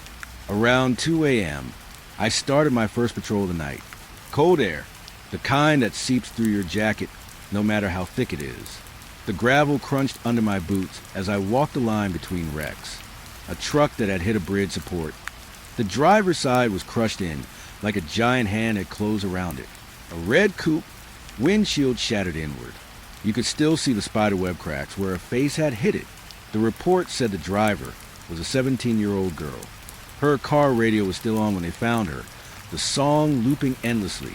Sometimes, I thought I could hear music too, faint and warped, drifting through the lot when I walked past her car, like the radio wasn't really off. I told myself it was just imagination. It had to be. By 3 a.m., the fog started rolling in, thick, heavy and low, clinging to the ground. The kind of fog that made headlights useless. That was when I first saw them. 2 beams of light, cutting faintly through the mist, like a car idling deep in the lot. I thought maybe someone had broken in, maybe some joyriders or thieves. So I grabbed my flashlight and walked toward it. But the closer I got, the dimmer the lights became until they blinked out completely. No sound, no movement, just fog.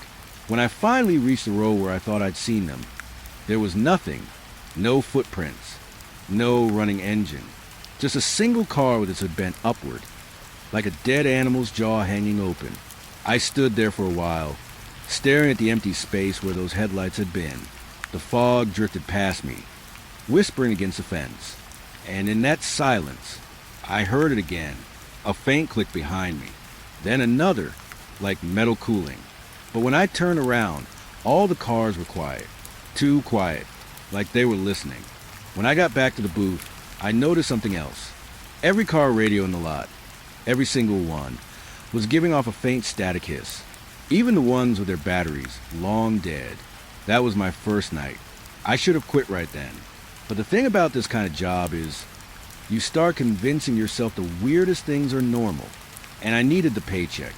By the end of my first week, I'd memorized the layout of the lot. Rows A through F, 10 cars per row. Except for row D, that one only had 9. Car 307 had been towed in after a high-speed chase just a few weeks before I started. The driver didn't make it. The front end was crushed almost flat, like something massive had dropped onto it. They said the guy inside was still gripping the steering wheel when they pulled him out. I didn't like walking past that car. Even during the day shift, the mechanics avoided it. They said it smelled wrong, like burnt plastic and copper. One night around 2:40, I was on my second patrol when I saw something that made my stomach twist. The hood of car 307 was trembling. Not from wind, there was none. It was shaking in short, sharp bursts like something was pounding underneath. I froze.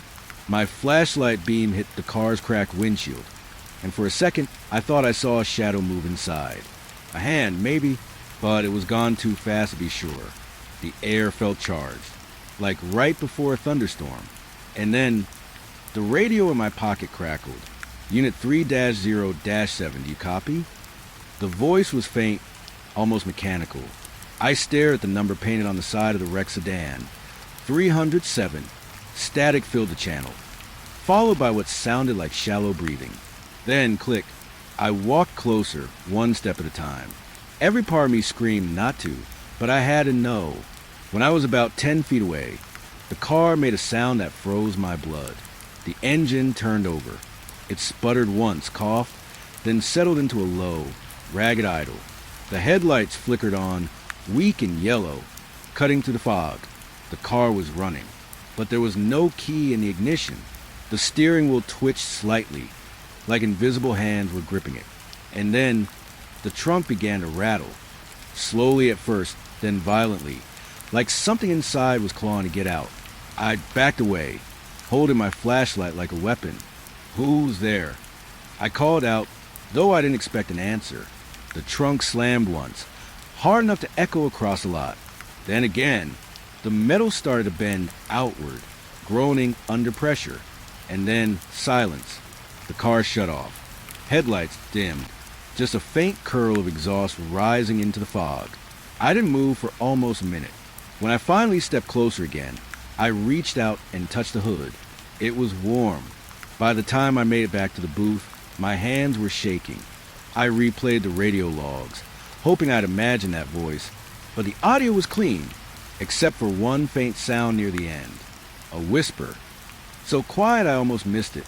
It said my name. That night, I couldn't stop thinking about the car, about the trunk. I told myself it was just residual power, maybe the lot's motion sensors, maybe a battery surge. But the warmth on that hood, that wasn't mechanical. The next night, I walked straight to 307 before I even clocked in. The car looked the same, except now, the passenger side window was rolled down about an inch. I swear it hadn't been before.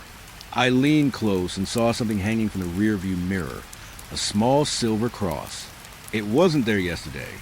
I reached out, but before I could touch it, the radio at my belt hissed again. You shouldn't have come back. This time, the voice was crystal clear, and it sounded exactly like mine. I tried to quit. I really did. But when I called the site manager the next morning, the number didn't go through. Every time I tried, I got the same recorded message. This number has been disconnected. So, against everything in me, I came back one more night. One last shift. The fog was thicker than ever. The floodlights barely reached the first 2 rows. The rest of the lot was swallowed in darkness. Inside the booth, the radio was already on. I hadn't turned it on. The dial was set to channel 19, the one used for emergency tows. Static filled the room, soft and rhythmic, like breathing. I sat down and tried to steady myself. Every sound felt louder. The hum of the lights, the buzz of the coffee maker, the creak of the chair. I kept glancing at the monitor, expecting to see something move between the cars. But the cameras showed nothing but gray fog. Then I noticed something strange. In every single car on the monitor, every broken vehicle, the rear view mirror had been turned, angled upward, not toward the windshield, but toward me. At first, I thought it was a glitch. Then I looked at the live feed from the lot. Even through the haze, I could see it. 100 small mirrors, all tilted just slightly, reflecting the booth, reflecting me. My breath caught, and then, one by one, the car alarms began to chirp. Soft, irregular, like some invisible hand was brushing against them. It built into a low chorus, echoing across the gravel. Then silence. The radio clicked. Unit 47, do you copy? That same voice. Mine. Static followed. Then faintly laughter, but not a happy kind. It was dry, choked, like someone laughing through a mouthful of dust. Something moved outside. A shape just beyond the booth window. Tall, still, almost human. I turned my flashlight toward it, and the beam hit glass. A windshield. Car 307 had been parked 50 feet away. Now it was right outside. The engine started again. A low, rattling idle. Headlights flared to life, blinding white, cutting directly into the booth. Through the glare, I saw movement inside. A figure in the driver's seat, head tilted, hands on the wheel. And then, slowly, the driver's door opened. The figure stepped out. It looked like me. Uniform badge, flashlight, everything. Even the way it breathed. My heart started pounding so hard it hurt. I stumbled back as the door to the booth creaked open from the outside. Cold air flooded in, and I heard my own voice whisper right beside my ear. You left me here. I spun around. Nothing there, but when I looked back toward the monitors, every mirror now showed a man sitting in the guard booth, sitting exactly where I was, staring straight at the screen. Even when I moved, he didn't. The radio clicked again. Unit 47, do you copy? That was the last thing I heard before the lights went out. The power, the radio, the monitors, everything. Just blackness and breathing. When I woke up, it was daylight. The lot was empty. Every car had been towed out. Even the booth was half demolished, like it hadn't been used in years. A man in a reflective vest found me sitting there, still holding my flashlight. He said the impound had closed down in 2018. Said nobody'd worked there since the fire. But I still remember that radio. That voice. Sometimes, late at night, when the house gets quiet and my phone buzzes with static for no reason, I hear it again. Unit 47, do you copy? And no matter where I am, I always answer. My name's Officer Mark Hensley, Highway Patrol, District 5.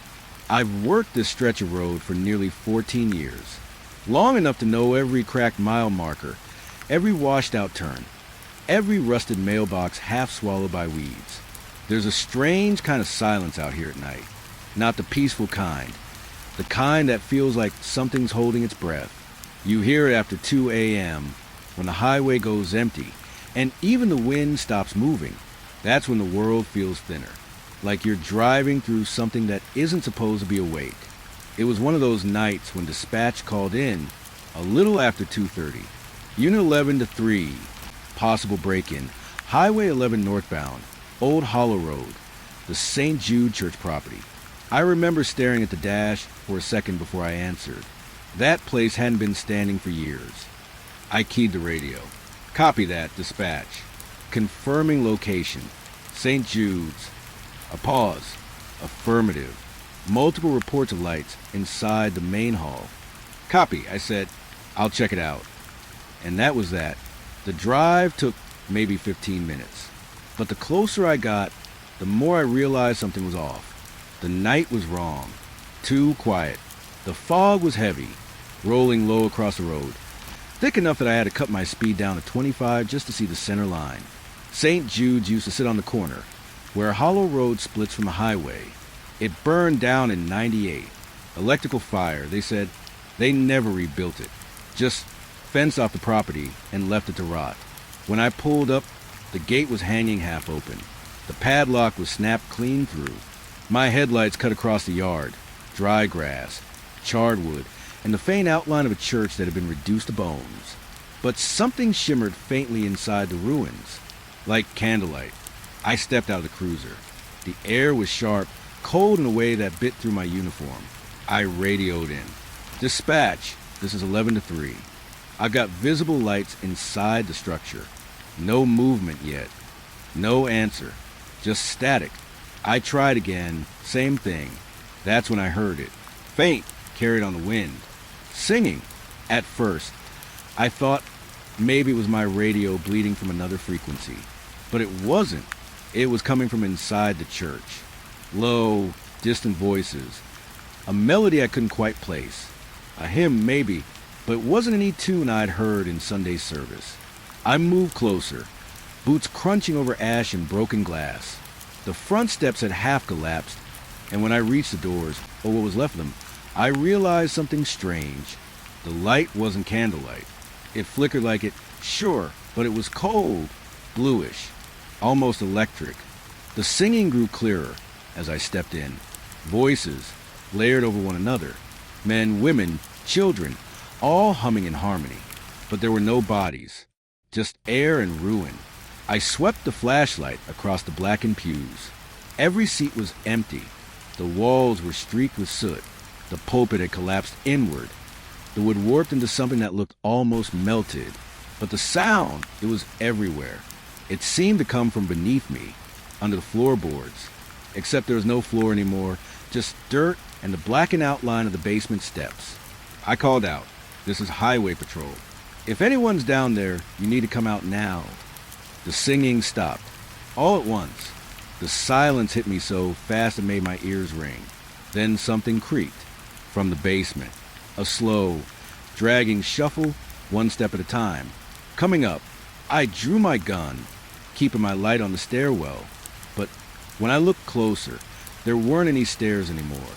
Just a jagged hole where the floor had caved in years ago. The dirt shifted. Once, twice, then stopped. That's when I heard my radio again. Faint, buried in static. A woman's voice. "Unit 11-3, do you copy?" "Go ahead," I said. Silence. Then the same voice again, soft, almost singing. "Come join us." The line went dead. I didn't sleep after that night. Every time I closed my eyes, I saw the blue light flickering behind the ruin and the faces that weren't there. But part of me needed to know what I'd seen or hadn't. So 2 nights later, I went back. I told myself it was a report, a follow-up, but it wasn't. It was curiosity, the kind that eats at you until you can't breathe. When I reached the site, the air felt colder than before. The fog wasn't just hanging. It was sitting heavy and unmoving, like it didn't want to let me in. The gate was closed this time, and locked again. Brand new chain. But when I cut the headlights, I saw it. Faint blue light, drifting through the open windows. Still burning. I parked on the shoulder and went on foot. Every sound seemed wrong. Even my footsteps. It felt like I was walking through water, like the air itself had thickened around me. The closer I got, the clearer the music became. Voices again. This time louder, fuller. Harmonies that rose and fell in slow waves. Old hymns I half recognized from childhood. "Come, ye faithful," something like that.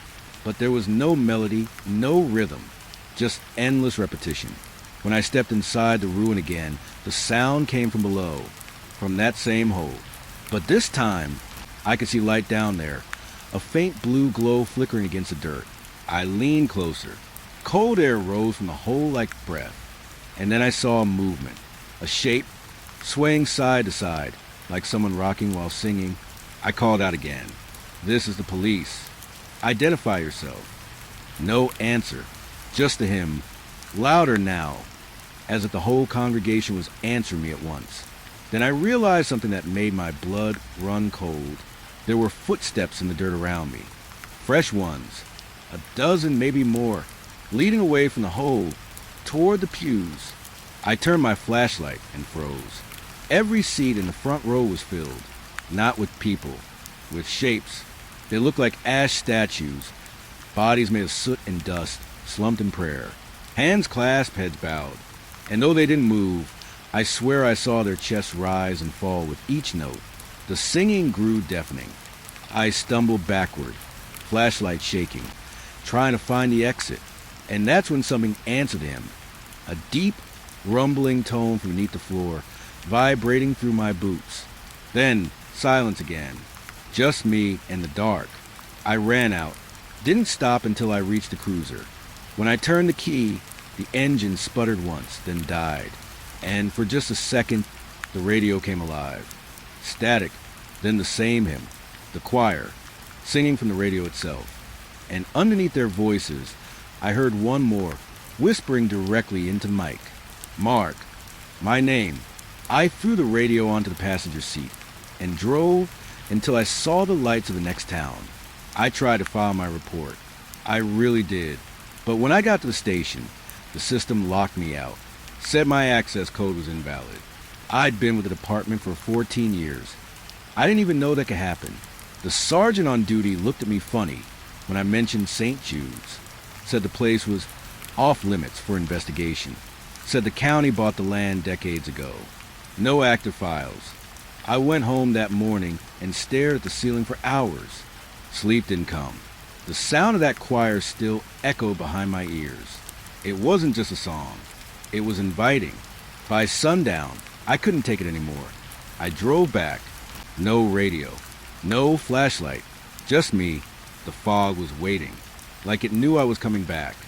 As I walked through the broken archway, I saw something I hadn't before. Footprints. Small, bare ones, leading straight to the altar. I followed them until I reached what was left of the pulpit, and that's when I saw it. A Bible, lying open on the ash-covered floor. The pages were blackened around the edges, but one verse was clean, untouched by fire, marked by something dark, something wet, blood. The passage was from Revelation, and scrawled in red, right across the page, were two numbers. My badge number. I felt my stomach drop. I looked around the ruin, every hair on my body standing on end. Someone had been here recently. Someone who knew me, but no one had my badge number except the department. Then, from the corner of my eye, I saw something move in the pews, one of the ash figures. It had turned its head. I stumbled back, hitting the pulpit, and the Bible slid shut. The pages snapped together like a trap. When I opened it again, the blood mark was gone. But now the verse was different. It read, "The dead shall rise and sing again." Something cracked in the air behind me, like a bone snapping, and then the singing started again. Not from the basement this time, from the pews. Every ash-covered shape lifted its head, mouths opening wide, empty, hollow. The hymn poured out of them like smoke.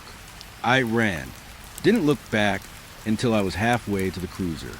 But when I did, I saw it, light glowing inside the church again, blue, flickering, like a flame that would never burn out. I didn't go into work after that. Didn't answer my phone. Didn't sleep either. The hymn kept playing in my head, the same phrase, looping endlessly. Sometimes I caught myself humming it under my breath, without realizing. 3 days later, a knock came at my door. It was an old man, gray hair, weathered face, wearing a deputy badge that looked older than me. He said he'd seen my cruiser near the church that night, said I should stay away. When I asked him why, he told me something I can't forget. He said there'd been another patrolman once. Same call, same church. 20 years ago. Lights in the windows, he said. Voices in the basement. Sound familiar? I nodded. He looked at me hard, eyes tired, like he'd carried that memory too long. They found his car still idling on the road, he said. Driver's seat empty. Only thing left was his badge, melted into the dashboard. I felt my throat close. What was his name? I asked. He hesitated. Then he said, Mark Hensley. For a second, I didn't understand. I laughed, a weak, stupid laugh. "That's my name," I said. He didn't smile. He just looked at me, real slow, and said, "I know." And then he walked away. That night, I dreamed of the church again. Except this time, I was standing at the pulpit. The pews were full. Faces made of ash, all turned toward me, waiting. And when I opened my mouth to speak, the hymn came out. My voice, singing. When I woke up, the house smelled like smoke. I ran to the window, but there was no fire outside. Just fog, rolling thick and slow down the road. And somewhere in that fog, faint and distant, I heard them, the choir, still singing. Sometimes when I drive past Highway 11 now, I see the light again, flickering where the church used to be. Dispatch doesn't log it. Nobody else sees it. But it's there, and when it shines through the trees, I swear I can see shapes moving in that glow, standing in the pews, waiting for me to come back. They're still singing, and part of me thinks they always were, because maybe I never really left that place. Maybe I've been there this whole time. They told me it was just a routine reassignment, a simple patrol, route swap, nothing unusual. But when I showed up at the station that morning, I could tell by the way the other deputies looked at me, like I just volunteered to dig my own grave, that something was off. "Unit 12's area," the sergeant said, sliding the clipboard across the desk toward me. "You'll cover it until further notice." I'd only been with the department 3 months. Still the rookie. The kind they sent out to fill the gaps nobody else wanted. I didn't ask questions. Not then. I just nodded and signed my name. The sergeant hesitated. "You can take 14's cruiser instead of 12's. She's been giving folks trouble." Trouble. That's how they put it. Later, in the locker room, one of the older guys, Jenkins, stopped me while I was zipping my vest. "You're taking over for Callahan?" he asked. I shrugged. That was his name. "Yeah." He nodded slowly, chewing on a toothpick. "You might want to keep clear of his old route at night. Locals get funny around that stretch." "Funny how?" He looked toward the door, like he was making sure no one else could hear. "They still see his cruiser sometimes, parked along Old Mill Road. Lights off, empty, but if you drive by slow enough, sometimes you'll hear the radio, like it's still on patrol." I laughed it off. Rookie nerves, small town superstition. But Jenkins didn't smile. When I left the station, I walked past Callahan's old unit, 12. The cruiser sat half hidden in the back lot, under a layer of dust. Driver's door dented, rear bumper scraped. Someone had draped a tarp over the windshield, but the corner had come loose, and I could see the cracked glass beneath. I don't know why, but I stopped and looked inside. The air smelled faintly of old coffee and damp vinyl. The mic hung loose from the dash. The radio light blinked, faint, irregular. No power should have been running to it. I walked away faster than I meant to. That first night on Callahan's route was quiet. Too quiet. The kind of silence that doesn't feel natural, like everything's holding its breath. The roads out by County Line were narrow and dark, lined with pine and scrub. Occasionally I'd pass an old farmhouse, maybe a porch light still on, but mostly it was nothing miles of black fields and fog. Around midnight, I pulled into a gravel turnout to grab some coffee. My dash clock read 12:02 a.m. I remember that because that's when I heard a faint click of static on the radio. Then a voice. "Unit 12, check in." I froze. The radio was dead, quiet for a second. Then the voice repeated lower, slower, like it was dragging through mud. "Unit 12, copy?" I picked up my mic before I could think. Dispatch, this is 14. Did someone just call 12? Nothing. Just that soft, restless hiss of open frequency. I put the mic back. Told myself it was a glitch. Old equipment cross-talking. Happens all the time. But as I pulled back onto the road, I caught something in my rear view. 2 faint points of light. Headlights. They followed me for the next mile. No turn signals. No closing distance. Just steady matching speed. When I turned onto Miller's Creek Road, the lights faded. Gone like they were never there. Back at the station, I signed off my report and didn't mention any of it. I didn't want to be that guy. Still, when I lay down that night, I couldn't shake the sound of the voice on the radio. It hadn't sounded like dispatch. It sounded like a man, and he sounded tired. The next night, I got my patrol car ready early. I told myself I'd ignore the stories, just do my job. But when I climbed into Unit 14, the dash radio flickered again.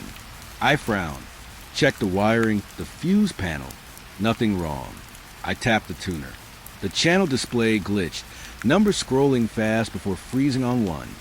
Channel 12. That wasn't supposed to exist. Our system capped at 10. I sat there a minute, listening. Then, through the static, copy Unit 12 responding. My stomach dropped. The voice wasn't just anyone's. I'd heard that tone before, not in person, but from the old station archives we reviewed during training. It was Callahan, the guy who vanished 3 months before I joined. I spoke into the mic, quietly. Unit 12, this is Deputy Ruiz. You're supposed to be off duty. A crackle, then a low breath, close to the speaker. Route's not clear yet. My hands went cold. Where are you? I asked. The line hissed. Then, same as always. And the channel died. The rest of the night, I kept hearing phantom echoes, bits of words buried under noise. I switched channels, turned the volume down, even unplugged the power. Still, it bled through. By 2 a.m., I was back near Miller's Creek. I don't even remember deciding to drive there. I just did. The fog was thick. The fields on both sides looked drowned in it, headlights cutting tunnels through gray. And then I saw it. A cruiser parked on the shoulder up ahead. Lights off. At first, I thought it was another deputy. But as I got closer, I saw the unit number stenciled on the bumper. 12. I stopped a good 20 feet behind it. My radio was silent, but I could see faint static on the screen, like it was reacting to something nearby. I got out. The air was cold, sharp enough to bite. When I approached the other car, I saw the driver's door cracked open. The dome light flickered weakly, showing an empty seat. Then I noticed something else. The mic on the dash was still swinging, slow, like it had just been set down. I leaned in. The radio whispered, "Copy Unit 12, returning to base." And just like that, the cruiser headlights blinked on. I stumbled back. The engine rumbled to life, slow and uneven, like it was waking from a long sleep. The car rolled forward a few feet. No driver inside. I don't remember how I got back to my own cruiser. I just remember the sound, tires on gravel, and the glare of headlights closing in behind me. When I turned around, it was gone again. The road was empty. I sat there until dawn, and for the first time since joining the force, I didn't file a report. I started avoiding the northern route. Didn't help. By the third night, I'd see that second set of headlights in my mirror no matter where I drove. Always the same distance behind me, always turning when I turned. Once, I pulled over, thinking I'd catch whoever was tailing me. But when I stopped, they stopped too. I got out, nothing there. Just tire marks where there shouldn't be any. At the station, I tried bringing it up with Jenkins again. He just gave me a long, tired look. Sometimes, he said, a route holds onto the man more than the man holds onto the route. What's that supposed to mean? He didn't answer. That night, I kept the radio off. I even disconnected the fuse. But halfway through my shift, it clicked back on by itself. Static. Then 12 to base, traffic stop. 2 occupants. I didn't touch the mic. The voice repeated the report exactly. Same tone, same pauses. Then, requesting backup. Possible suspect match. That's when I heard my own name. Ruiz. Every hair on my neck stood up. 12 to Ruiz. You there? I stared at the radio, heart hammering. Who is this? Silence. Then the sound of heavy breathing, distorted, too close to the mic. Don't follow me. I didn't realize until later that I was already driving. The radio was still hissing as I hit the highway, headlights sweeping across empty asphalt. Up ahead, maybe half a mile, I saw the faint gleam of a cruiser's taillights. Same make, same plates. I followed, stupidly like a moth. Every few seconds, the lights would blink out, then reappear further ahead, leading me deeper down the old service road toward the river. By the time I reached the dead end, it was gone. Just me, the water, and the sound of cicadas in the reeds. But when I checked my side mirror, there was Unit 12, right behind me. Lights off, engine idling. I didn't move, didn't breathe. And then, for my radio, double patrol complete. The headlights shut off. Everything went dark. I didn't go home after that. I parked outside the station until the sun came up. Didn't sleep, didn't talk. When the sergeant came in, he took one look at me and said, "You look like hell." I didn't disagree. I asked him about Callahan. Really asked this time. He sighed. Unit 12 went missing mid-shift. Dashcam footage stopped recording around 2:17 a.m., found the cruiser 2 days later, half submerged in the river. No sign of him. He leaned back in his chair. "You didn't hear that from me." I nodded, but my mind was racing. I left early that evening, thinking maybe if I just avoided the route, I could outrun whatever was happening. But as I passed the lot, I noticed something off. Unit 12 wasn't there anymore. The tarp lay folded neatly on the hood of my car. By midnight, the static had returned. 12 to Ruiz, the voice said, "Calm now. You ready for the shift?" I didn't answer. "Copy." It said again, voice dropping low. "Ride along confirmed." Then my dashcam light turned on by itself. Recording. The timestamp read 2:17 a.m. I gripped the wheel, refusing to look at the screen. But curiosity won. The camera showed my car parked where it was, except someone else was sitting in the driver's seat. Same uniform, same face. Me. The other me turned, eyes hollow. "You're late." And then the screen cut to black. For a long time, I just sat there listening to the hum of the engine. The radio was quiet now. The air outside was dead still. When I finally looked up, headlights bloomed in the mirror, bright, blinding. 2 cruisers facing each other. Same plates, same number, same driver.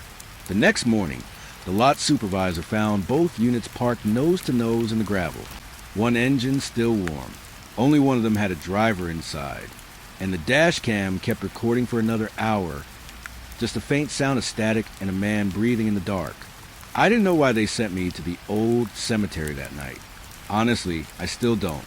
Some rookie on his second week handed a radio and a flashlight and told to keep an eye on the lot. Dispatch didn't sugarcoat it. Backup requested. Locals reporting unusual activity. I laughed under my breath. Unusual activity. Like they thought ghost clocking at 9 and punch out at 5. The cemetery sat on the outskirts of town, where the highway forked into nothing. By the time I drove up, fog had rolled low over the gravestones, thick and slow, curling between the markers like smoke from a fire that never went out.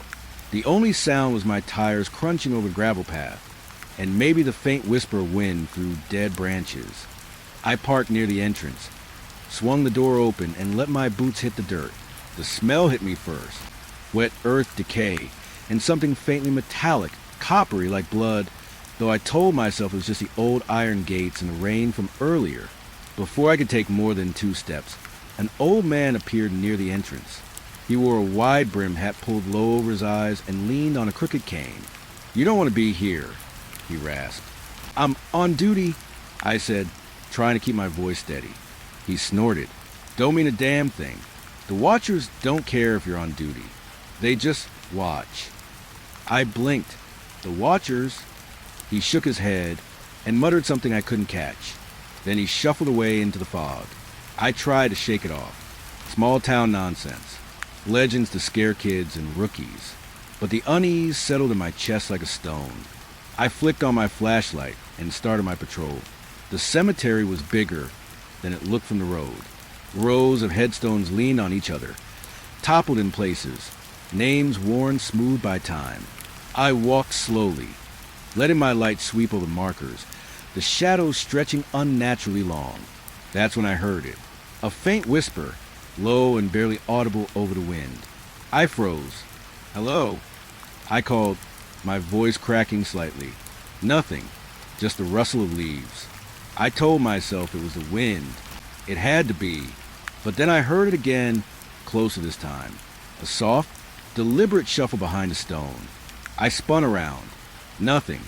Heart hammering. I tried a radio in. Dispatch, all clear. Just starting patrol. The static hissed back at me. Nothing else. I took another step. Something moved at the edge of my light. A figure, or maybe just a shadow, standing still between two markers. I squinted, blinked. The shape didn't move. I called out again. Who's there? Silence. The fog thickened suddenly. It crawled along the ground, curling around my boots like it had a mind of its own. I felt eyes on me. I knew I did, though no one was there. The watchers. That old man's words came back. They just watch. I kept walking, flashlight steady, trying to ignore the chill creeping up my spine. Then I reached a cluster of newer graves, the kind that looked cared for, fresh flowers, polished stones. And there, etched into the soil near one marker, were footprints, bare footprints, small, wet, leading straight toward me. I froze, tried to reason it out. Could be animals, maybe kids sneaking around. But the prints stopped at the edge of the light. Not a single mark continued into the fog beyond. My radio crackled again. Static first, then a voice. Soft, far away, almost pleading. Help! I froze mid-step, hard in my throat. Dispatch! I whispered. Nothing. The fog shifted, and the shadows between the stones seemed to lengthen and lean toward me. I swear I saw something, or someone watching, waiting, silent. I tried to shake it off, keep my mind rational. Rookie nerves, I told myself. You've seen nothing. You're fine. But the feeling didn't leave. Every step I took, the eyes followed. The wind carried faint, almost indistinguishable whispers. Do not leave. Do not look away. I rounded a corner near the oldest part of the lot. The headstones here were cracked, covered in moss, names lost to time. And then I saw it, a figure just ahead, thin, pale, standing perfectly still. It didn't move when I moved. It didn't breathe. It just watched. I wanted to call out. I wanted to run. But my legs felt heavy, glued to the dirt. I swallowed hard. The figure tilted its head slowly, just slightly. Then, without sound, it vanished. I blinked, shivered, and my flashlight flickered. The static on my radio spiked, cutting through the silence like a scream. And I heard it, not in my ears, but somewhere inside my chest. A whisper, clear, close, stay. My pulse raced. I radioed again. Dispatch, backup requested. Something's. The words died on my lips. The radio went dead. Nothing. The fog pressed in, thickening, swallowing the path behind me. I realized then that I was completely alone. No lights in the distance. No sound of cars. No humans. Just the watchers. I kept moving, flashlight trembling in my hand. Every stone I passed seemed to shift, lean toward me. I heard faint scratching from the soil like nails on wood. And when I turned, just for a moment, I thought I saw dozens of figures standing among the stones, just out of the light, silent, waiting, watching. Hours must have passed, maybe minutes, maybe seconds. Time felt wrong here. I checked my watch. It read 2:17 a.m. I whispered the number, like a prayer. Then I heard the first real sound that wasn't wind. A soft wet thud behind me. Footsteps, heavy, slow, coming closer. I spun around. Flashlight on full. Nothing. The fog rolled past. Shadows shifted. And then, clear as day, I felt eyes on me again. Not just anywhere. Inside me. I ran then. Didn't stop to think. Didn't try to call on the radio. I ran until the gate came into sight. The old man from earlier was nowhere, but I could feel him watching anyway. The gate slammed behind me with a force I didn't touch. I made it back to my cruiser, hands shaking, chest burning. I tried to radio dispatch one last time. Static, nothing else. I sat there, gripping the wheel, staring into the fog. The watchers didn't follow me out, but I knew they were there, and I knew they would be waiting for the next shift. And maybe Next time, they wouldn't just watch. I didn't sleep much after the first night. Not really. The image of those pale, silent watchers burned behind my eyelids, no matter how hard I tried to push it away. By the time my shift rolled around again, I was jittery, heart still pumping from adrenaline and lack of sleep. The fog had returned, thicker this time, blanketing the cemetery in a gray so solid it felt almost physical. I ran my fingers along the flashlight handle like it was a lifeline, a promise that I could at least see what was in front of me. The gate creaked when I pushed it open, and I swallowed a lump in my throat. The graveyard seemed different this time. The stones were the same, the paths unchanged, but the shadows felt heavier, almost purposeful. They shifted just out of the corner of my eye, making my stomach churn. I walked slowly along the main path, shining my light across the headstones. A few were freshly planted, small, polished, surrounded by flowers. Most were old, tilted, and cracked, names worn away by decades of rain and wind. Then I saw it. Movement. A flicker, subtle, between two leaning markers. I froze. My flashlight beam swept over space. But nothing was there. Just stones and fog. I blinked, and the movement was gone. I told myself it was my eyes playing tricks. The fog, the darkness, the lack of sleep, all combined to make shadows dance where there was nothing. I tried to convince myself. Rookie nerves, I muttered under my breath, voice low, trembling. It's just shadows. You're fine. But my gut told me otherwise. I stepped closer, careful, every muscle taut. My flashlight lit the base of the stones, the moss, the ground damp with dew. Nothing. Then, as I turned to move on, I caught it again, a flicker at the edge of my vision. I snapped my head toward it. Empty. And then the same movement appeared further along the row. Slow, deliberate, but only when I wasn't looking directly at it. My heart rate spiked. I tried to focus my flashlight there, but every time I did, it vanished. I swallowed hard. This wasn't a trick of the eye. This was deliberate. Something was moving between the graves, watching me, but avoiding direct sight. I took another step. The sound of gravel crunching under my boots seemed loud in the heavy silence. Another flicker.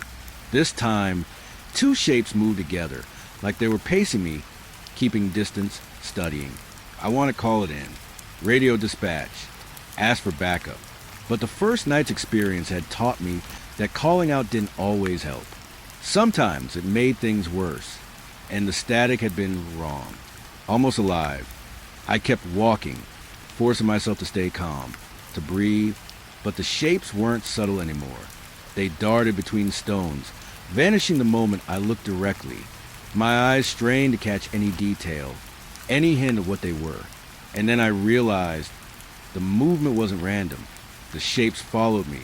No matter which path I took, they shifted, slipping to the fog and shadows. My pulse hammered, chest tight, stomach twisting. I tried to reason it. Could be animals, foxes, maybe a raccoon. But the fluid, deliberate pacing, the way they disappeared when I looked, no animal moved like that. I stopped a cluster of older graves, where the stones leaned inward toward each other, almost forming a corridor. I shone my light down the narrow space, hard in my throat. Something moved there. A figure, tall, thin, and pale, but impossibly still when I looked directly. My mind raced. Was it a person? Was it something else?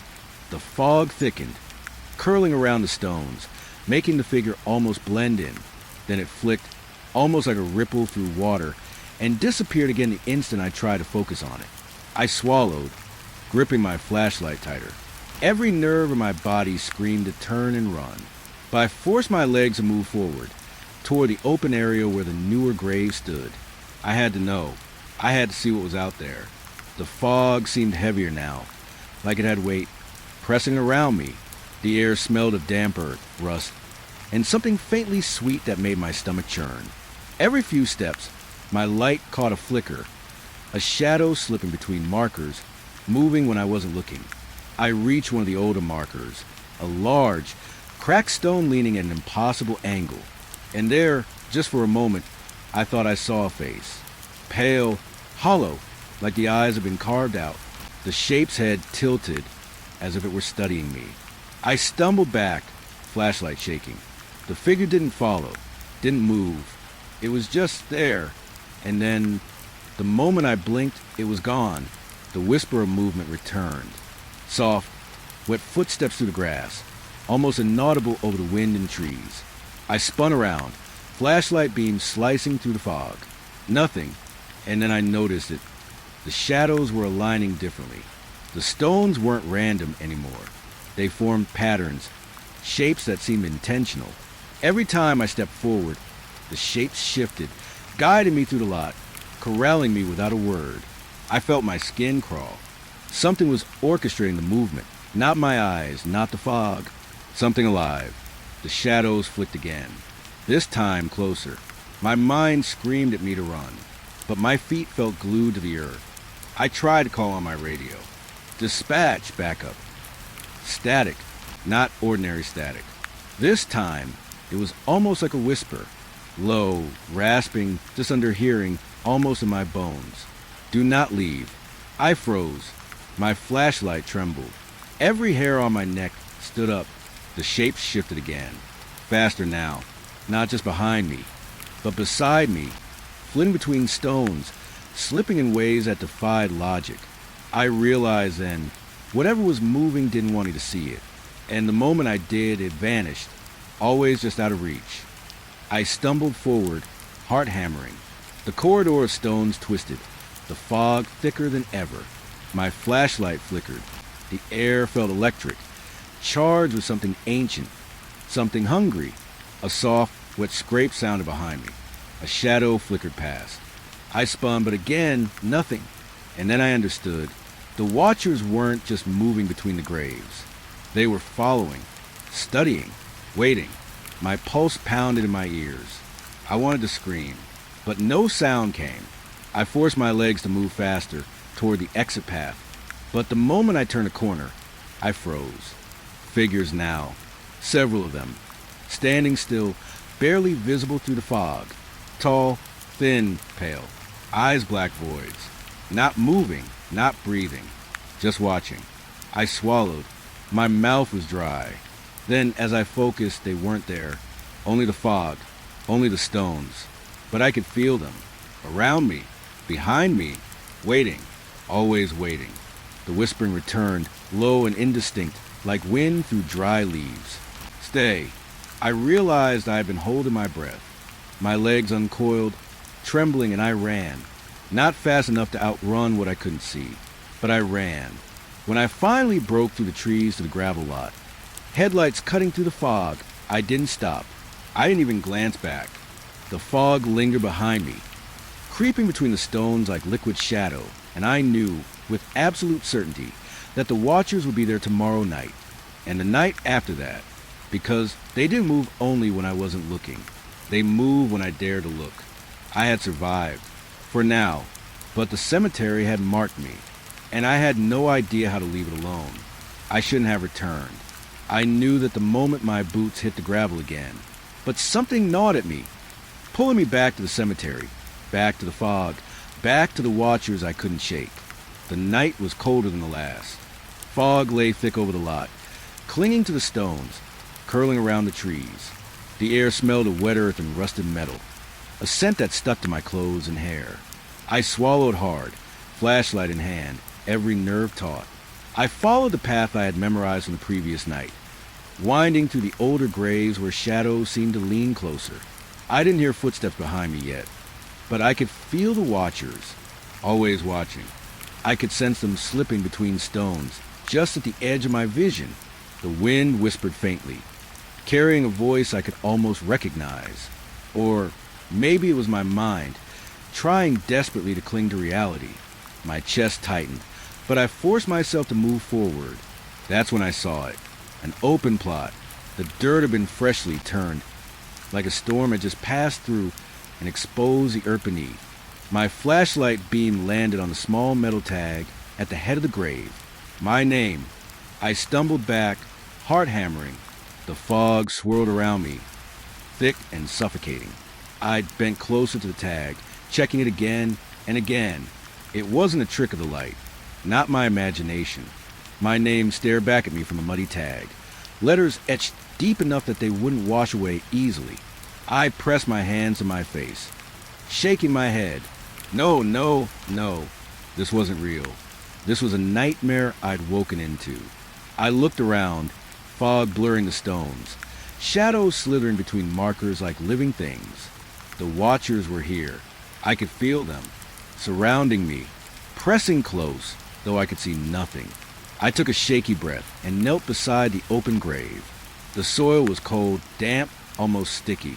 Every instinct screamed at me to run, but I felt drawn, pulled, as if something wanted me to look deeper, to see what was waiting beneath the surface. I stared into the darkness of the grave. The earth at the bottom looked wrong. Not just dark soil, but black, glossy, almost wet. I thought I saw shapes moving down there, twisting slowly in the pit of the grave. I blinked, heart racing, and they were gone. I stood, quickly, flashlight trembling. My breath came in short bursts, and every step I took back seemed to echo unnaturally in the silence. I told myself it was stress, exhaustion, paranoia, rookie mistakes, overthinking. But the truth was obvious. This place was wrong. The whispers returned, low and soft, carried on the wind, curling through my ears like fingers. Stay, stay. I spun, trying to find the source, but nothing moved. The fog obscured the stones, hiding the watchers just out of reach. My flashlight caught flickers again, shapes darting behind gravestones, disappearing when I tried to focus. I backed away slowly, unwilling to tear my gaze from the open plot. The tag with my name gleamed in the flashlight beam, wet from condensation or something else. My stomach knotted. My mind raced. What was happening here? Was this a warning or an invitation? I remember the first night. The shapes, the whispers, the way the watchers moved only when I wasn't looking. I shivered. And now this. My name. An open grave. I tried to speak into my radio. Dispatch. I need backup. Something's here. Static. Not just static. A low hum underneath, vibrating through my chest. And then, faintly, a voice. My own. Stay. I stumbled back, gripping the flashlight tighter. My pulse thudded in my ears. Every instinct screamed to run, but my feet felt rooted to the ground, heavy as if something under the earth had grabbed hold. The fog shifted, and I caught movement again. Shapes flickering between graves. Closer this time. Pale, thin, almost human, but impossibly still. Their eyes, I thought I saw them glowing faintly. Black pits reflecting nothing, yet filled with intent. I turned, trying to leave, but the path I had followed before seemed gone. Stones shifted in the fog, forming corridors that hadn't been there. The watchers weren't just observing now. They were guiding me, corralling me, herding me toward the open plot. I fell to my knees beside it, unable to resist. The earth at the bottom seemed to pulse, almost breathing, and I thought I heard something scratching from below. Slow, deliberate, wet. Something alive. Something waiting. I leaned closer. My flashlight illuminated the edge, revealing faint shapes beneath the surface. Hands? Faces? I couldn't tell. Every blink made them vanish, replaced by black soil and shadows. The whispering grew louder, almost deafening now. Not in my ears, inside me. Stay, stay. Panic clawed at my chest.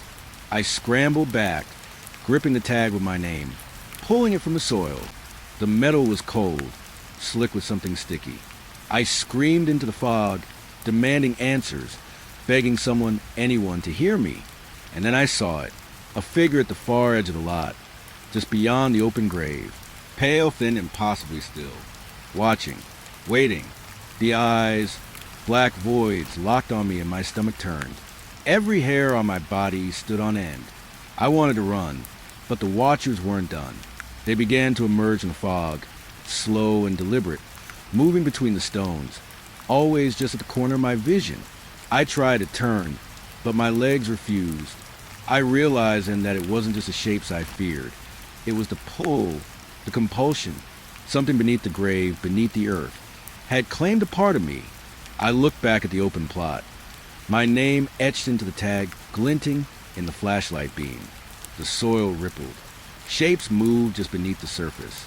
And then a hand, pale, thin, impossibly long, broke the surface for a moment before vanishing again. I screamed. My voice sounded small and weak, swallowed by the fog. My flashlight shook, illuminating the watchers as they moved closer, silent, ghostly, inevitable. I stumbled backward. Heart hammering, and the fog seemed to close around me. The whispers pressed in, insistent, pleading, threatening. Stay, stay. I scrambled for the exit path, but the stones shifted again, forming corridors I didn't recognize. The watchers were everywhere now, moving with a fluid grace, guiding me back toward the open grave. And then I understood. This wasn't a place you could leave. Not really. Not once the watchers had marked you. I fell to the ground, hands on my knees, gasping. The earth trembled lightly beneath me, and I saw movement at the edge of the grave. Faces, hands, shapes, all flickering in and out of reality, just beneath the soil. The whispering was unbearable now, vibrating through my chest, through my skull. Stay, stay, stay. And the metal tag, my name, glowed faintly, like it was alive, like it pulsed in time with my heartbeat. I crawled backward, dragging myself through the mud, away from the open plot, away from the watchers. But even as I fled, I knew the truth. They were patient. They always waited. And now, they had my name. No matter how far I ran, I couldn't leave it behind. Not really. I glanced back one last time, breath catching in my throat. The open grave was still there, soil shifting slightly, whispers rising from beneath. Shapes flickered between the stones, impossibly pale, impossibly still, watching, waiting. And I knew, with bone-deep certainty, that one day, maybe soon, I'd have to stay. I don't remember walking out of the cemetery that night. I don't remember reaching the gravel road, or the headlights of my cruiser cutting through the fog. The next thing I knew, it was morning. Dispatch called me in like any other day, but when I didn't answer, they sent someone to check. The first thing they saw was my car, parked neatly outside the cemetery gates, engine running, headlights bright against the pale morning fog. Nothing unusual about that, except for the uniform, folded neatly on the driver's seat. Every crease sharp and precise, as if I'd taken the time to iron it. Which I hadn't. I arrived shortly after, walking down the main road, trying to shake off the remnants of the dreamlike night. Or maybe it hadn't been a dream. The officers guarding the lot looked at me like I had walked through hell and back, though I knew they didn't understand. How could they? The gate to the cemetery was closed. No footprints in the mud. No sign that anyone had been there. Not even mine. It was like I had never set foot inside. My stomach twisted, nausea creeping in as I stared at the lot. Fog lingered at the edges, curling around headstones like fingers reaching out, but in the daylight, it looked thinner, harmless. Harmless. I shouldn't have gone back. But the uniform, folded perfectly, lying there on the seat, drew me closer. I hesitated, hand hovering over the handle, and for a moment I thought I saw the flash of movement through the windshield. Pale. Watching. Waiting. But when I blinked, nothing was there. I climbed inside, the leather seat cold under my palms. Everything in the car was exactly as I left it, except the uniform. Folded so precisely, it almost mocked me. Like the cemetery had taken my night and returned it to me in neat, perfect pieces. I touched the tag. My name. My badge number. Everything exactly right. The radio crackled once, faint, a low static hum that made my chest tighten. My fingers hovered above the controls, but I didn't dare speak. I tried to rationalize. Exhaustion. Hallucination. Stress from the night shift. That had to be it. But even as I told myself that, I knew it wasn't. The watchers had marked me. I could feel it in my chest, deep and cold. A lingering weight, pressing down on my ribs. The memory of the open grave clawed at the edges of my mind. The soil shifting beneath, the whispering voices. Stay, stay, stay. I swallowed hard. That voice wasn't in my ears anymore. It was inside me. I glanced out the windshield again. The cemetery lot, now fully visible in the morning light, looked ordinary. Just stones, gravel paths, and mist curling around the edges. But I knew better. I had seen. I slid the uniform onto my shoulders, the fabric crisp against my skin. My body shivered involuntarily, goosebumps rising. The air in the car felt thick, almost damp, as if it remembered the night before. I tried the radio again, tapping the MIC lightly. Dispatch. This is Unit 47. All clear. Copy. Static. Then silence. I lowered the MIC, heart pounding. I hadn't expected an answer. I knew there wouldn't be one. The cemetery didn't play by any rules I understood. And neither did the watchers. I thought about the open grave again. My name etched in metal, soil black and glossy, shapes moving beneath the surface. Something wanted me to stay. And even as I sat in the warmth of my cruiser, safe in the daylight, I knew it wasn't finished. The first officer who came to check the lot later asked me if I had been out there all night. I shrugged. Must have been, I said, though I knew the truth. I wasn't. At least, not fully. Part of me had stayed behind, in the fog, among the watchers, in the open plot that bore my name. I tried to shake it off, convince myself it had been a hallucination, a trick of fatigue and fear. But when I glanced in the rearview mirror, I thought I saw something. Just a flicker at the edge of the lot, a shadow moving between gravestones. I blinked, and it was gone. The uniform smelled faintly of earth, damp and metallic, as though it had absorbed some part of the night. I folded it carefully again, placed it on the passenger seat, telling myself I'd wash it later.